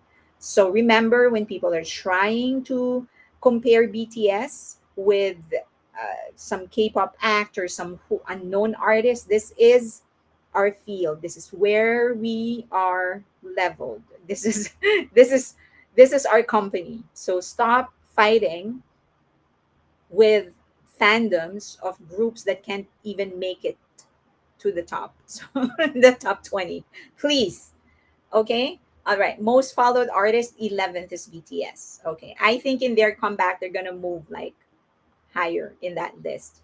Also, Dynamite is 16, 18 million away, or no, 17, 16, 17 million away from hitting 2 billion. So if you could, people, if you could just play Dynamite about three times a day, 10 if you can, using different devices and do not have any kind of pattern. Okay. So, meaning don't play 10 times consecutively, play twice in the morning with two different devices, three in the afternoon, different devices, different internet connection. It would help so that we can get it to 2 billion. Okay. They're almost there, 2 billion. Dynamite. That's actually my favorite song of theirs that's in English. Okay. And also, BTS has actually established a new record by becoming the first non English group to have three members sell over 90,000 tickets in the US with their solo tours. So far, there's only been three members who's done a solo tour: J Hope, Jin, and August D or Suga. And they are the first group to have three members sell over 90,000 tickets in their solo tour. Okay, so very proud of the three, very proud of J-Hope, Jin, Suga, and I think I'm even more proud of how they've actually elevated live performances. Each member has really established a new they started reshaping live performances, and I will discuss that next week, my next live stream, when I discuss Jin. But that's essentially what happened. They introduced and they elevated and evolved live performances. So they do deserve the 90,000 tickets each. They deserve more, quite honestly. 90 million, sorry. What? 90, yeah. What is that? Okay. 90,000 tickets in the US with their solo tours. Okay. Next, of course they've done more than that. I'm sure that you know that, right? They've done more than that, but we're waiting for the official numbers of Jin. So that will probably have to wait a month to get the official numbers of how many tickets he actually sold. What we know is that he sold each venue, each date. Okay, next. um they also, okay, the most tickets, the highest number of tickets sold in the first half of 2025 is Coldplay number one, Day Six number two, and J Hope at number three. So he is the best selling artist in terms of concert tickets for the first half of 2025. He's number three, and he's also number seven. Okay, J Hope is the best selling, most ticket selling, best selling soloist for concerts. So congratulations. This is the ranking. So this is for Korea, by the way, not US. For Korea, he is third. So first is Coldplay, day six, J-Hope, G-Dragon, Im Myung Wong, Seoul Festival, and then J-Hope again. I'm trying to push Dynamite by starting it, letting it just go through 1 to 1.5 hours of different videos, then going back to Dynamite. We get this, Army. You have to cut it. You have to insert other videos. So watch other videos, you know, videos of the solo members, video of Michael Jackson, watch Thriller. Also, congratulations to our Maknae because he is the first K-pop soloist and fastest Asian act to surpass 9.3 billion streams on Spotify. So that's our Maknae. Who is Day 6? It's a boy band from JYP, I want to say, JYP, under JYP.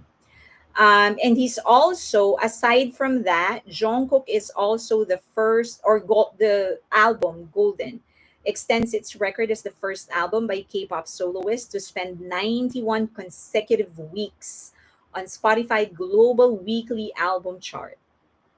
Our Maknae is just raking it in. He's unstoppable. First, he extends his record as the first album by K-pop soloist or Korean soloist, actually, not just K-pop, and also Asian native to spend 91 consecutive weeks on Spotify Global Weekly Top Album Charts. Okay, next record. They've broken so many records the last 2 weeks. They've also Jin, Jimin, Jungkook, V now is are the only male Asian native soloist to spend 100 days on global Spotify daily artist chart. Okay, so are for the vocal line are the only Asian native soloists to spend 100 days on global Spotify daily artist chart. Okay. Um, oh yeah. Oh, someone is asking. Yes. So he appeared on the list twice because he kicked off his tour in South Korea, and then he came back for his encore. So he placed number three for his encore, and then seventh for his original first two kickoff concerts in Seoul. Okay. And then most streamed album by K-pop soloist in US Spotify history. This is specific to US, okay? Just US, not global, specific to US. Number one is Muse, 401 million, and it has 7 tracks. But what is amazing is the lead it has over the second one. It has Rosie has 259 million. It has 12 tracks, and that includes Apathy, the massive hit Apathy. Golden is number three at 160 million with 11 tracks. And then Face, 128 million with 6 tracks. And Ruby with 65 million, 15 tracks. Now, can we please, our armies, oh, thank you, Arlene. Fan character with eyes wide open blush. Ah, okay. Oh, so these are the stickers. Okay, got it, got it. Okay, now I understand. Because in Restream, I actually don't see the actual sticker. I just see the description. So I guess if I go to YouTube, I'll see the sticker. Thank you, Arlene. Okay, so can we please, for U.S. armies, a lot of you are in the U.S. For U.S. armies, can you please stream Golden more so he moves to second place, and then stream the other albums of the other members so they also get into the top 10? Is that possible? Can you please do that? I know that it's very hard to compete with paid playlists, um, and also with streaming farms, but we can do it. So can you please stream more for Golden, and then get the other, and of course Face, and then stream the other albums as well? Okay, US armies, so we can get them to the top 7. We want the top 7, or how many albums? So we have 2 for Jin, so all of their albums, we want all of that to occupy the top space, right? We can do this, US armies. I know it's very hard when you're competing with paid playlists and with ads and stuff like that. I understand, but we did it for Muse and Golden. We just need to push Golden more and Face as well. Okay.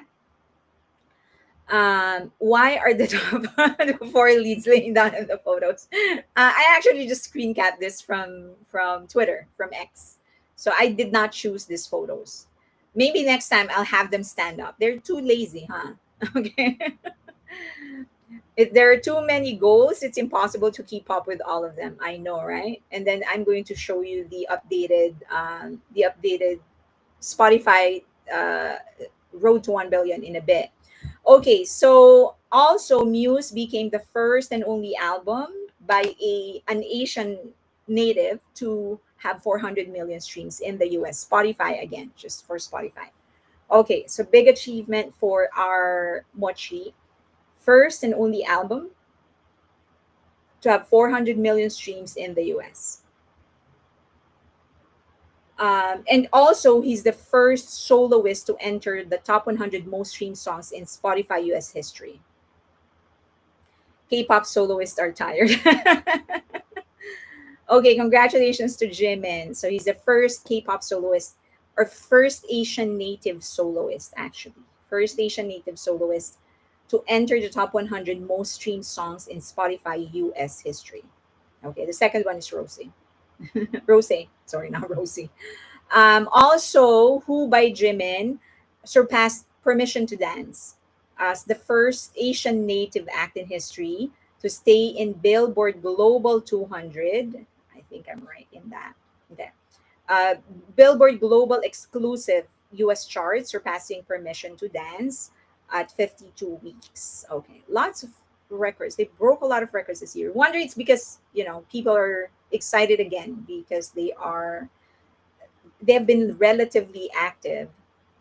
Okay, sorry. So this is the producer, the producer that actually first talked about the project with Michael Jackson. He said that what he what he know back in 2023 was that it was Jungkook who recorded, but he doesn't know if things changed or things got updated. Okay.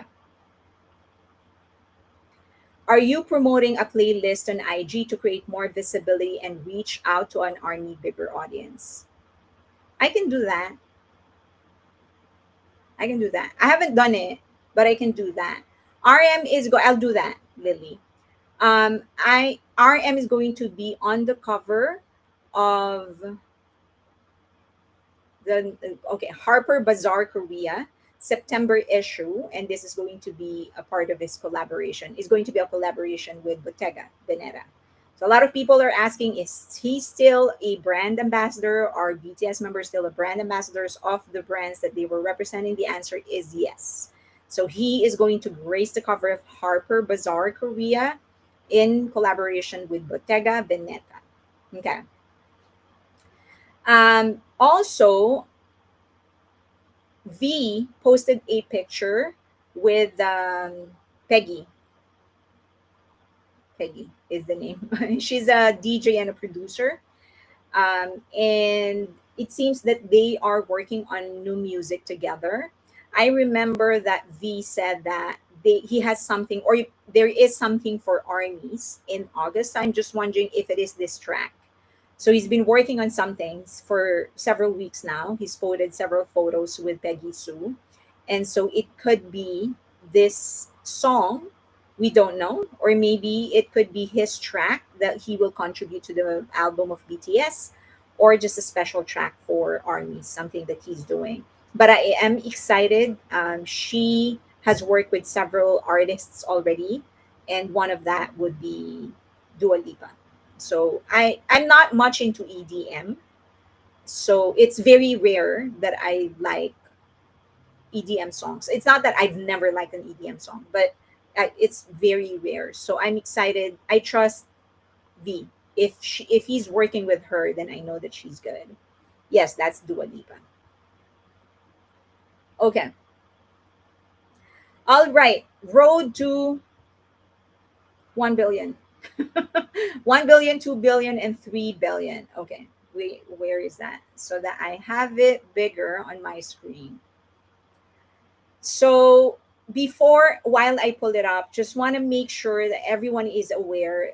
All the things that you hear about Spotify deleting streams and that this member of BTS got this many streams deleted, most of those are incorrect. Many of those, they just invented the numbers. Some BTS members are easier targets for them, but 99% of what you hear, they're not true. Okay, just want to make sure that you know that. Okay, let's go through it. So for our road to 1 billion, BTS's Fake Love is almost there as well. So please play that song. So we're trying to get Dynamite into 1 billion in YouTube, and we're trying to get Fake Love to 1 billion in Spotify. So make sure you put that in your playlist. Life Goes On is at 819 million. So right after Fake Love crosses 1 billion, then we're also going to push Fake Love. It's 819 million right away. The Astronaut didn't move much. 587 in July 14. August 3 is 589 million. That's just 2 million. But he is moving with his other singles. So for Running Wild, from 372 million in July 14, it now has 378 million in August 3. And then for Don't Say You Love Me, that's a big jump. From 214 million July 14, he now has 302 million. So it looks like if the stream is consistent, it looks like Don't Say You Love Me will most likely overtake Running Wild. Isn't that wild? Okay. Now, Suga moved okay, but still, I wish we could move faster. He added about 13 million to Hegum. So from 587 million to 603. On the other hand, the Cheetah didn't move much. He only added about 4 million, 408 million to 412. Okay.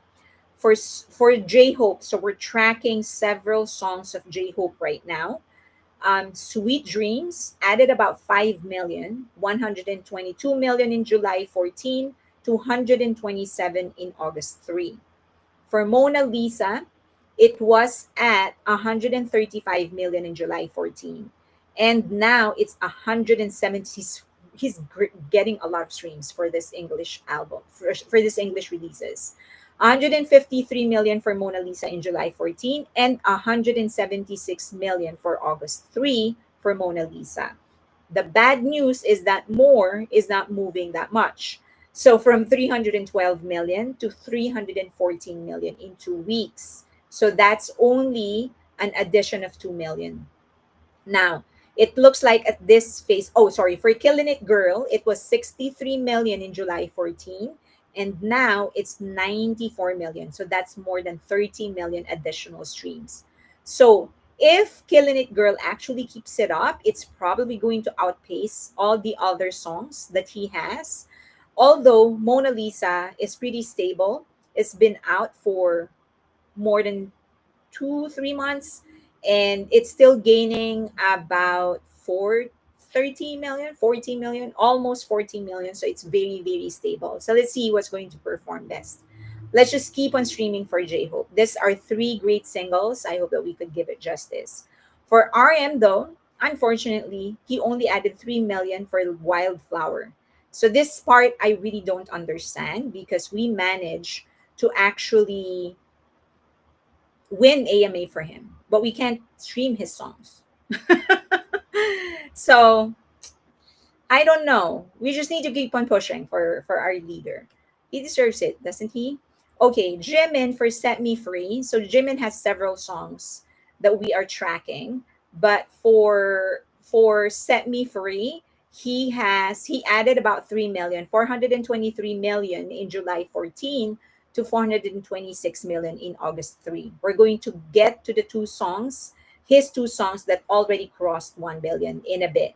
Okay, for V, we're tracking two songs. Friends gained about 5 million, 512 million in July 14 to 517 million. So if you would remember last month, I showed you the deletion of the streams. This got the most number, but anyway, but we're not. We need to move faster for Friends. Basically, is what I'm saying. Just let's move faster for Friends. Slow dancing. He also added. Oh, sorry. So for Friends, sorry, I got my numbers mixed up. For Friends, 518 million to 525. So he did add about 8 million. We just need to move faster. For Slow Dancing, it's 512 million to 517. He has one song that already crossed 1 billion. We're going to get to that in a bit. For Jungkook, he has two songs that's close to crossing 1 billion. Well, one song close to crossing 1 billion, and then the other one we're going to keep on tracking. For 3D, he added about 24 million streams, 936 million to 960 million on August 3. And then for Dreamers, he added about 4 million, 484 million to 488 million. Okay, now for BTS, 2 billion. So these are the songs of BTS that already crossed 1 billion and we're pushing to cross 2 billion. Butter went from 1.3 or 1.36 to 1.37 billion in 2 weeks. My Universe added from 1.47 to 1.48 billion. Boy with Love, 1.28 billion to 1.29 billion. So not a lot of movement there. But Love Me Again went from 1.061 to 1.065. Okay. So we're kind of neglecting Love Me Again. Like Crazy went from 1.37 to 1.374 to 1.379. Also not a lot of movement. It's Who that's actually moving a lot. So it went from 1.83 billion to 1.87 billion in 2 weeks. And then Standing Next to You went from 1.24 to 1.25 billion. And then Left and Right, 1.098 billion to 1.1 billion. Okay, and the last two, these are the two songs that crossed 2 billion. Jungkook has seven. It went from 2.43 to 2.47. And then Dynamite went from 2.09 to 2.1 billion. Okay, so it's good that we have Dynamite crossing the 2 billion mark. And we just need to keep on moving faster for Dynamite so that it gets to 3 billion really soon. Okay. So let's try to I'm sure that it's really very hard to keep track of all of this. But what I do is all of these songs that we're tracking is just in my playlist. um, I have several playlists. Some are shorter. I have a playlist that's about 30 minutes. I have a playlist that's 8 hours. And then once a week, I would mess with those lists, meaning I would take out several songs, put in new songs. I will just interact with it. But I do move between the different playlists that I have. And I will just make it a point that in every playlist that I have, all of these songs are in there at least twice. That's it. And then I have some focused playlists. I have the Yung Line focused playlist, I have the Maknae Line focused playlist, I have the Rap Line focused playlist, and then I have the Vocal Line focused playlist. I have playlists that are focused on certain artists, a certain member. So just and don't stress yourself out when you're creating these playlists. You can just do it when you're waiting for your Uber or something. You're waiting for your order to get delivered. Work on your playlist continuously, and then eventually you'll build one and then start building another. Okay, but let's get the songs move faster. Can you share any at here or in Patreon? I'd love to follow dancers. Oh, dancers. Okay. All right. Another one that we're tracking would be, so that we're still on stats. Okay, we're tracking their wait, I'm looking for it. Okay, there. So this is their Spotify overall performance. These are their numbers. Okay, do you see it? Okay, there. All right. So this is we're just collating all the songs that they have. For BTS, they already have 44 billion streams. on Spotify. As a lead, 39.45, and as solo, 35.88, as featured, 4.9.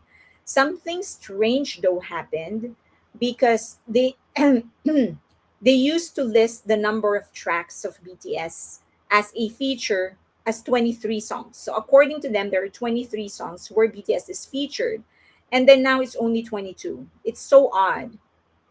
Okay. All right. And then for Jin, overall streams 2.6 billion. Overall, total. As a lead though, he has 2.36. And then as a solo without any featured artist, 2.62. As a featured artist, 242 million. Okay, that's for Jin. Combined August D and Suga, he already has, this is pretty good for him, 4.49 billion overall streams across all credits, Suga and August D. And then he has as a lead 3 billion, as solo artist 2 billion, and as a featured artist 1.418 billion. Okay, so this is pretty good. A little bit more push for those that are sugar biased, and you'll get to 5 billion real soon. J Hope in general, across all credits, has 3.28 billion streams, 3 million of which is as a lead, and then as a solo, 1.98, and then as a featured artist, 251 million.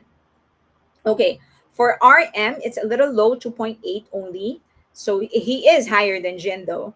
And then as a lead, it's 2 billion.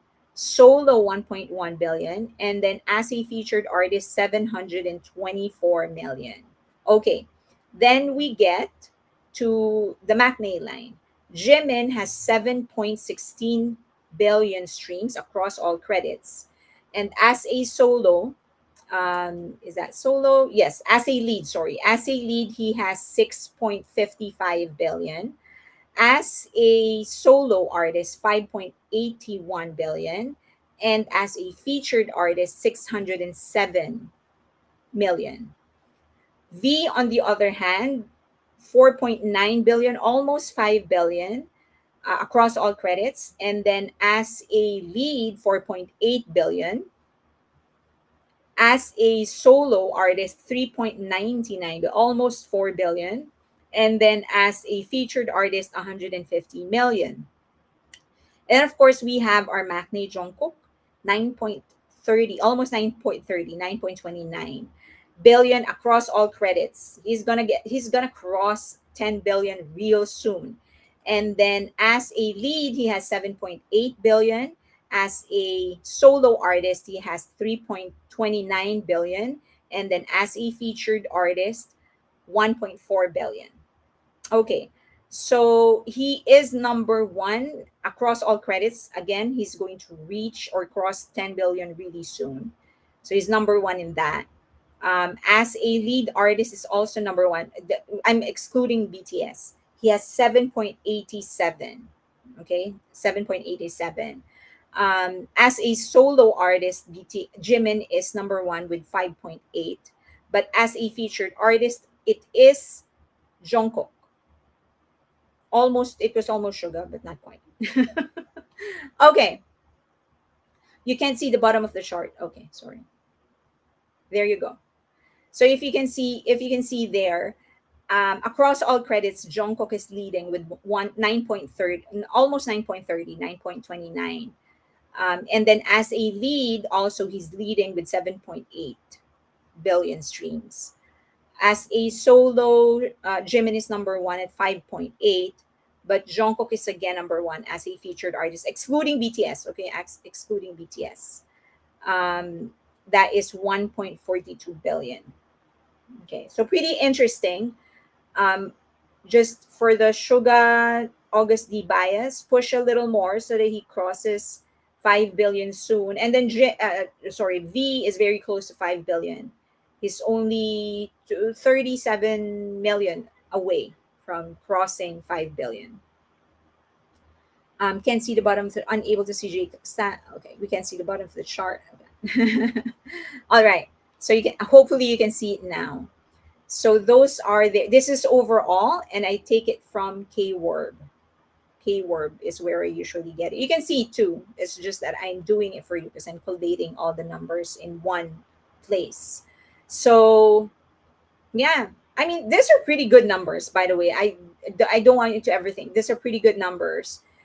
Almost, it's just, yeah, these are not pretty good. They're good numbers. They're good numbers, especially their credits as a solo artist or as a lead artist. They're pretty good. If you look at the ones that are closest to them, they're almost all collaborations. So these are good. These are good numbers. Let's just try to stream uh, more of Jin and RM. As you can see, they're the bottom. They're at the bottom. J Hope, I think, is going to catch up because he's really getting good numbers with his three English singles. So I think he'll catch up real soon. It doesn't mean that we should like neglect that. We should still all consider. We should all still stream him. Okay. Do you have questions? Wow, Yoongi surprise, very interesting. I know, right? Um, Surprised and not surprised because I do think I really do think he is the one that has a greater chance in US hip hop, and the RM is more indie, if that makes sense.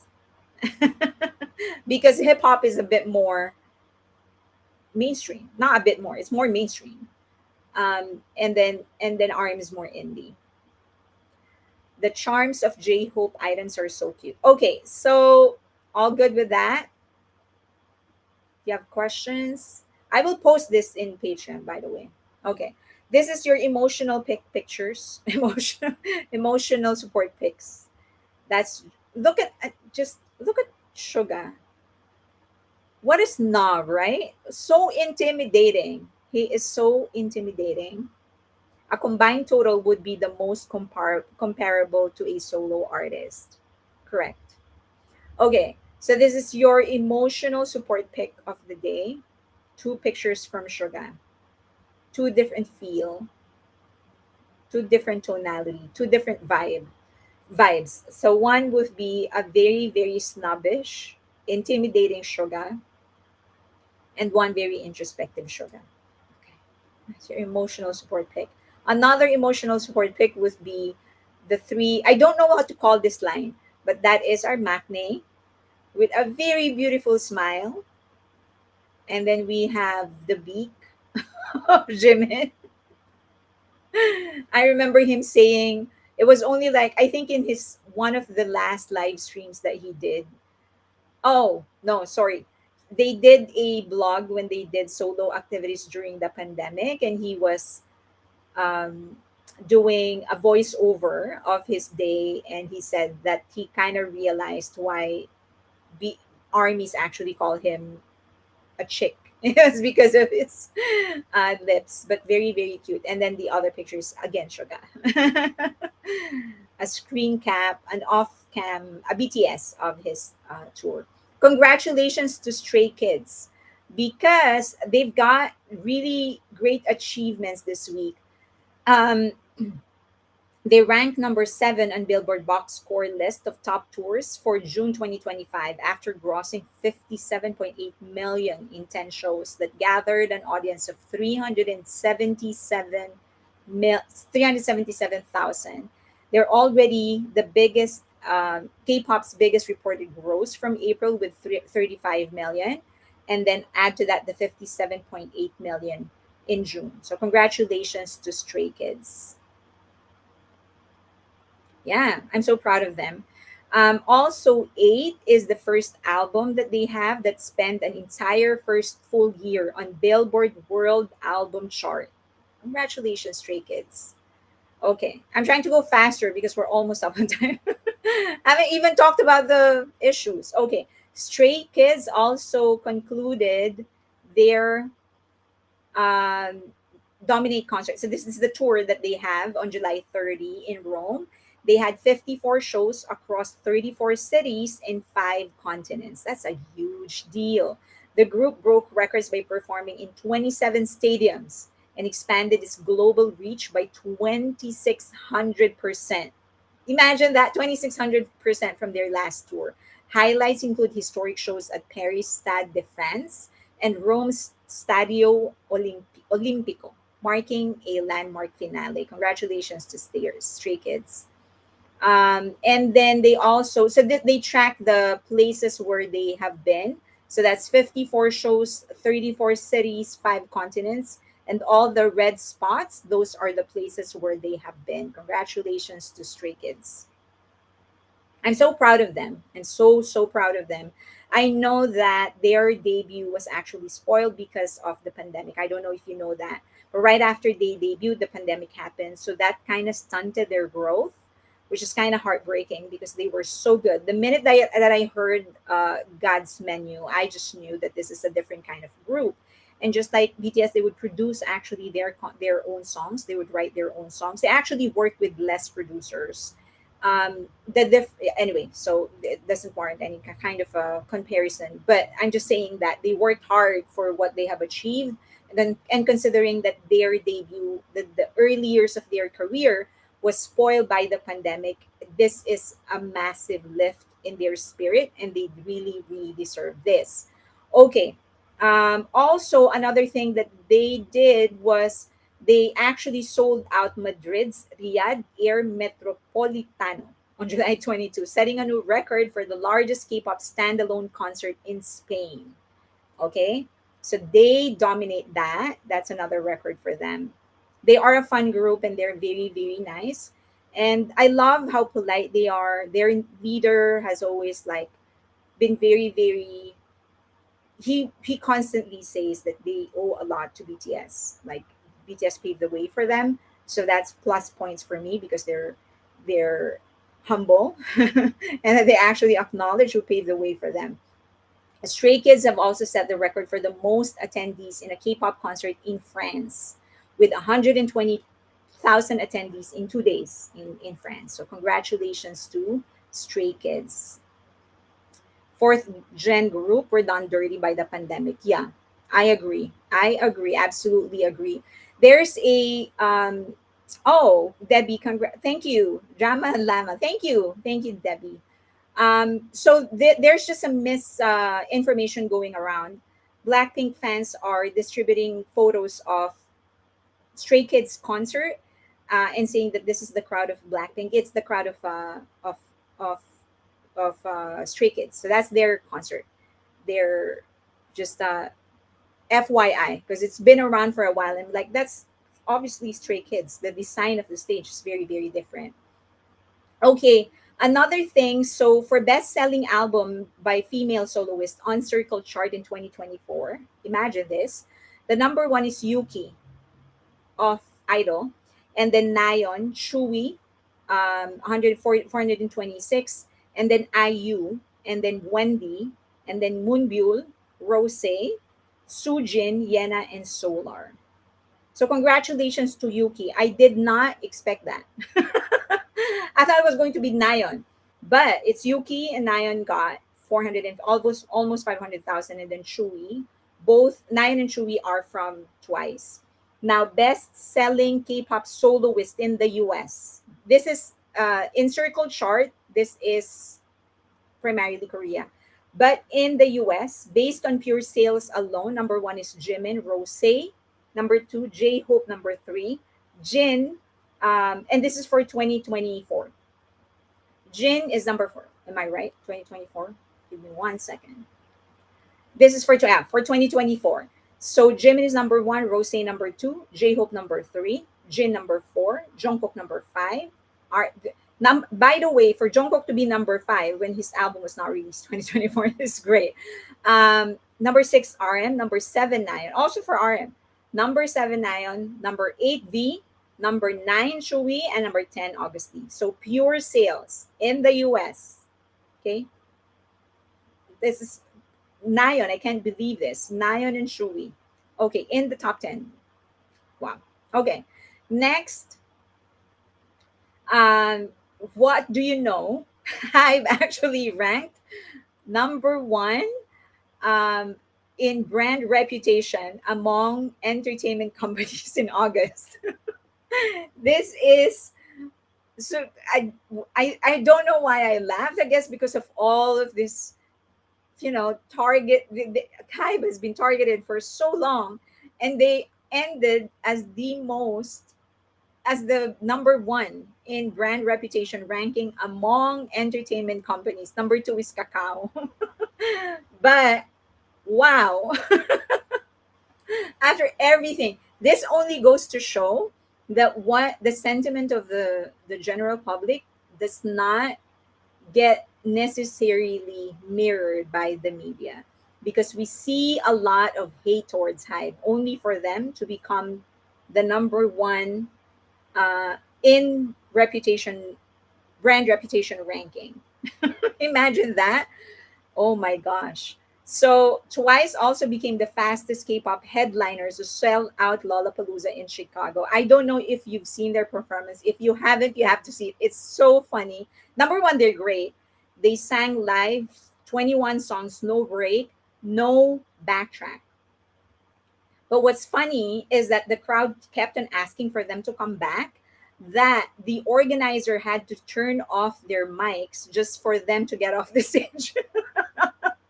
Because they wouldn't get off the stage because the crowd kept on asking for them to sing more songs.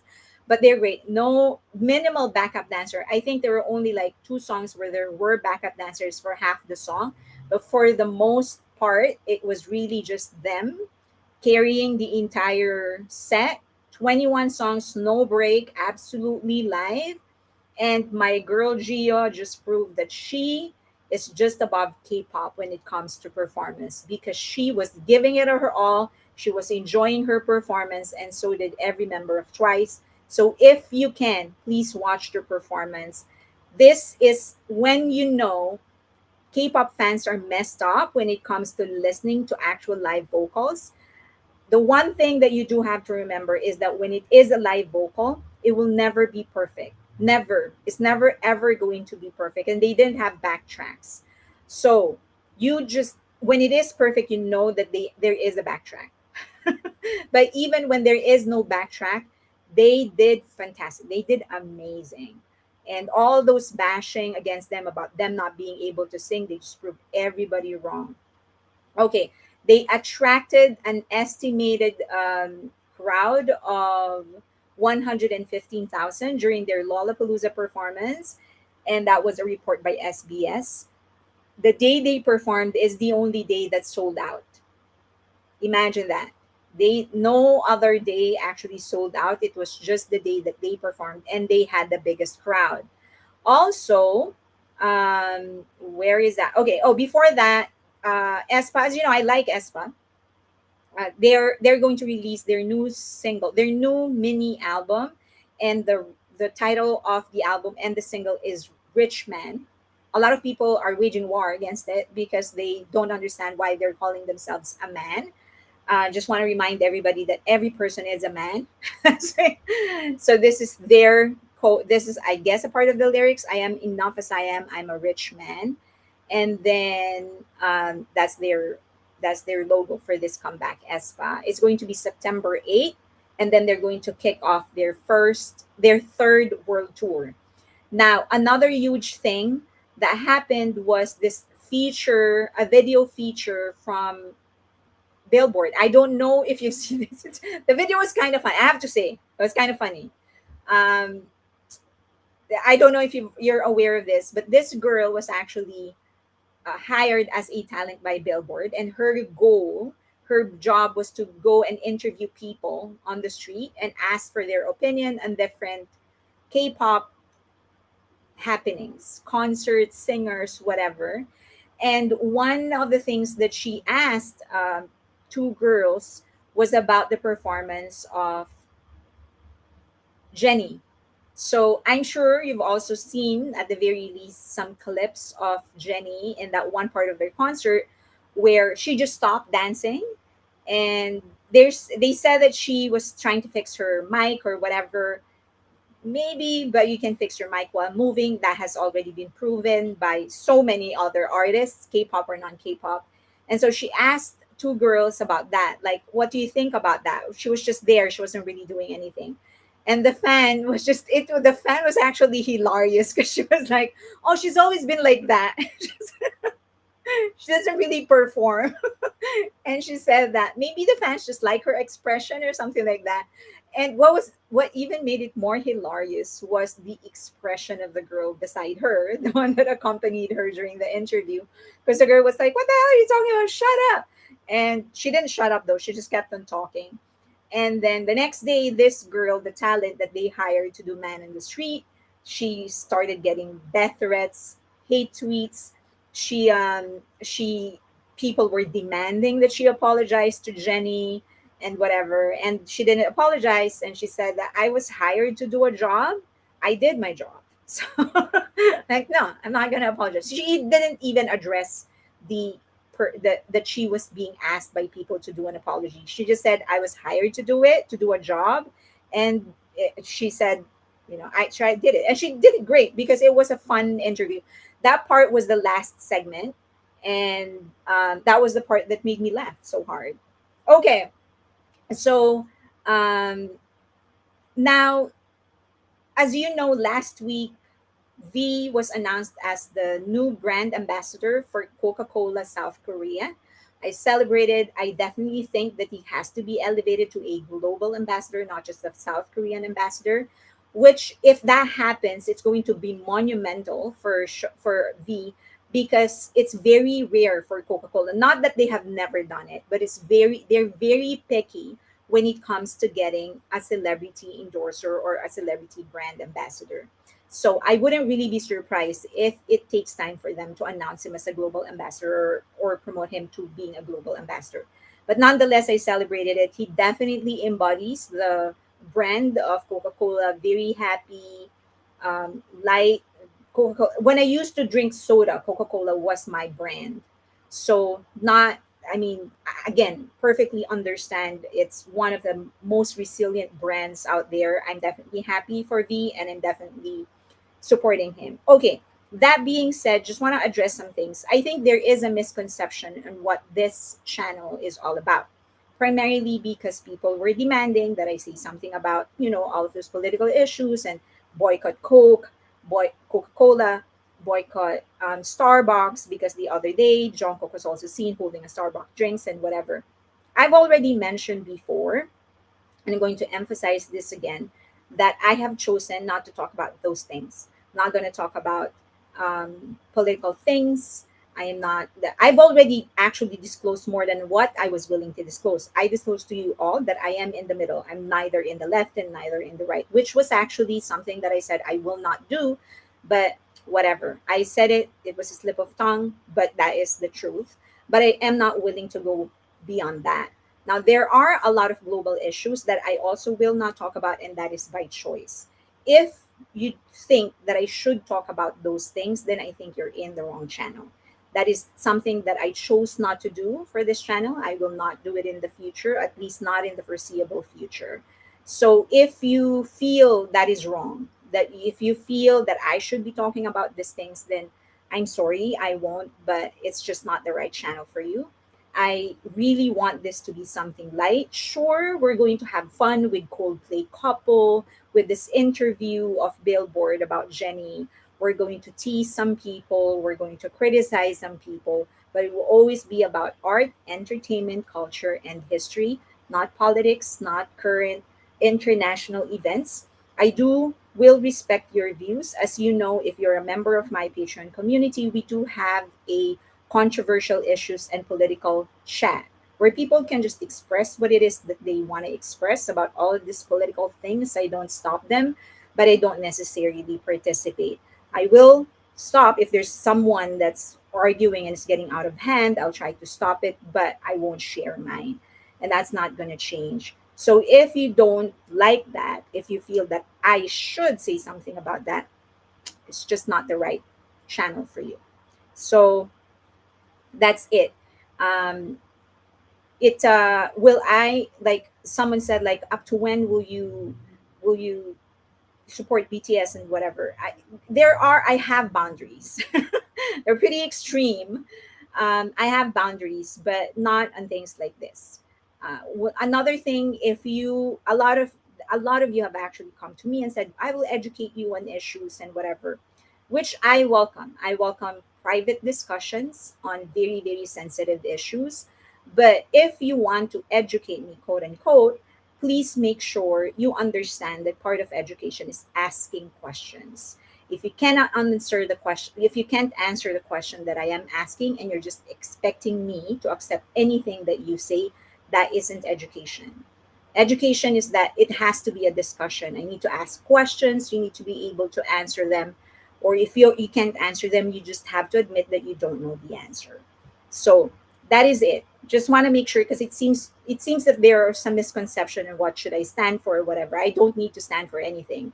I need to stand for whatever it is that I want to stand for, and you are afforded the same right as I have. Okay. We have a lot of issues going on in the Philippines. I have never demanded BTS or any of you to participate or say something about it, donate to anything, nothing. So, all right, that's it. Just wanted to make that clear to everybody. Okay, we're 2 hours and 15 minutes. So I guess I'm just gonna talk about this. Was supposed to be about certain issues on HYBE, um, like whatever. So, but we're coming up on time. So I guess I'll just do this in the next live stream. I really am sorry that I did not keep watch of my time. I just rambled off so much on the two topics. But August D said what he had to say on this on Hegom. Oh gosh. I 100 support your right to do so. I also 100 support BTS members making their choice to not speak on political and other controversial issues. Yeah. I mean, I don't think anybody has the right to pressure anybody for anything. Just want to make that clear. So, even if, for example, even if I think you are doing something wrong, this is just an example, I still don't have the right to pressure you. I have the right to say what I think about it. I don't have the right to pressure you. So, I don't think anybody has the right to pressure BTS. They can ask and they can express their own opinion, but that's the end of it. Okay. That's just that. You rumble intelligently, unlike some others. So thank you. Hence, this channel, Asian Entertainment. Yeah, any fiber of common sense will know this channel is neutral on Asian acts and we need to expose the talents. Yes. I just, I've always said that if there are a lot of spaces online and physical spaces as well where you can actually go, where you can commune with people with the same beliefs, go ahead and do that. You can go to different channels where you can debate other people, go ahead and do that. And then when you're tired, when you're pissed off and you just want to feel light and you just want to talk about BTS and Stray Kids and Twice and the new groups that are coming up, and just talk about and just laugh about the Coldplay couple and this interview of Billboard, then you come to this channel. And I am totally at peace if I am able to fulfill that. If the channel becomes that one place where you go it when you say like, I'm so pissed, I need some entertainment. And you go to my channel, I'll be happy that that is the goal and the purpose that I will be fulfilling. So that's it. If you watch my interview with this model this morning, I published it this morning. That's actually one of the healthiest attitudes that I encountered ever, because his advocacy is to provide clean water to different communities. And I was asking him, like, so he has provided like clean water for over 10 years to 87 communities already across the world. Not a lot, right? Because there's a lot of communities that need clean water. But to him, that's enough. Like he said that that's all I can manage with the resources that I have, with the schedule that I have, because he's still working and he does have a partner and he has family and whatever. He feels like that's all I can spare with all the things that I still need to make a living, I still need to maintain relationships, and this is all I can afford, to provide clean water to communities as much as I can. And to him, that's enough. And I felt that was really, really healthy. That's how you make an impact. You choose just one field, one thing that you can do well, and you that is it. No more, no less. You don't need to save an entire country. You don't need to donate your organs. Nothing of that.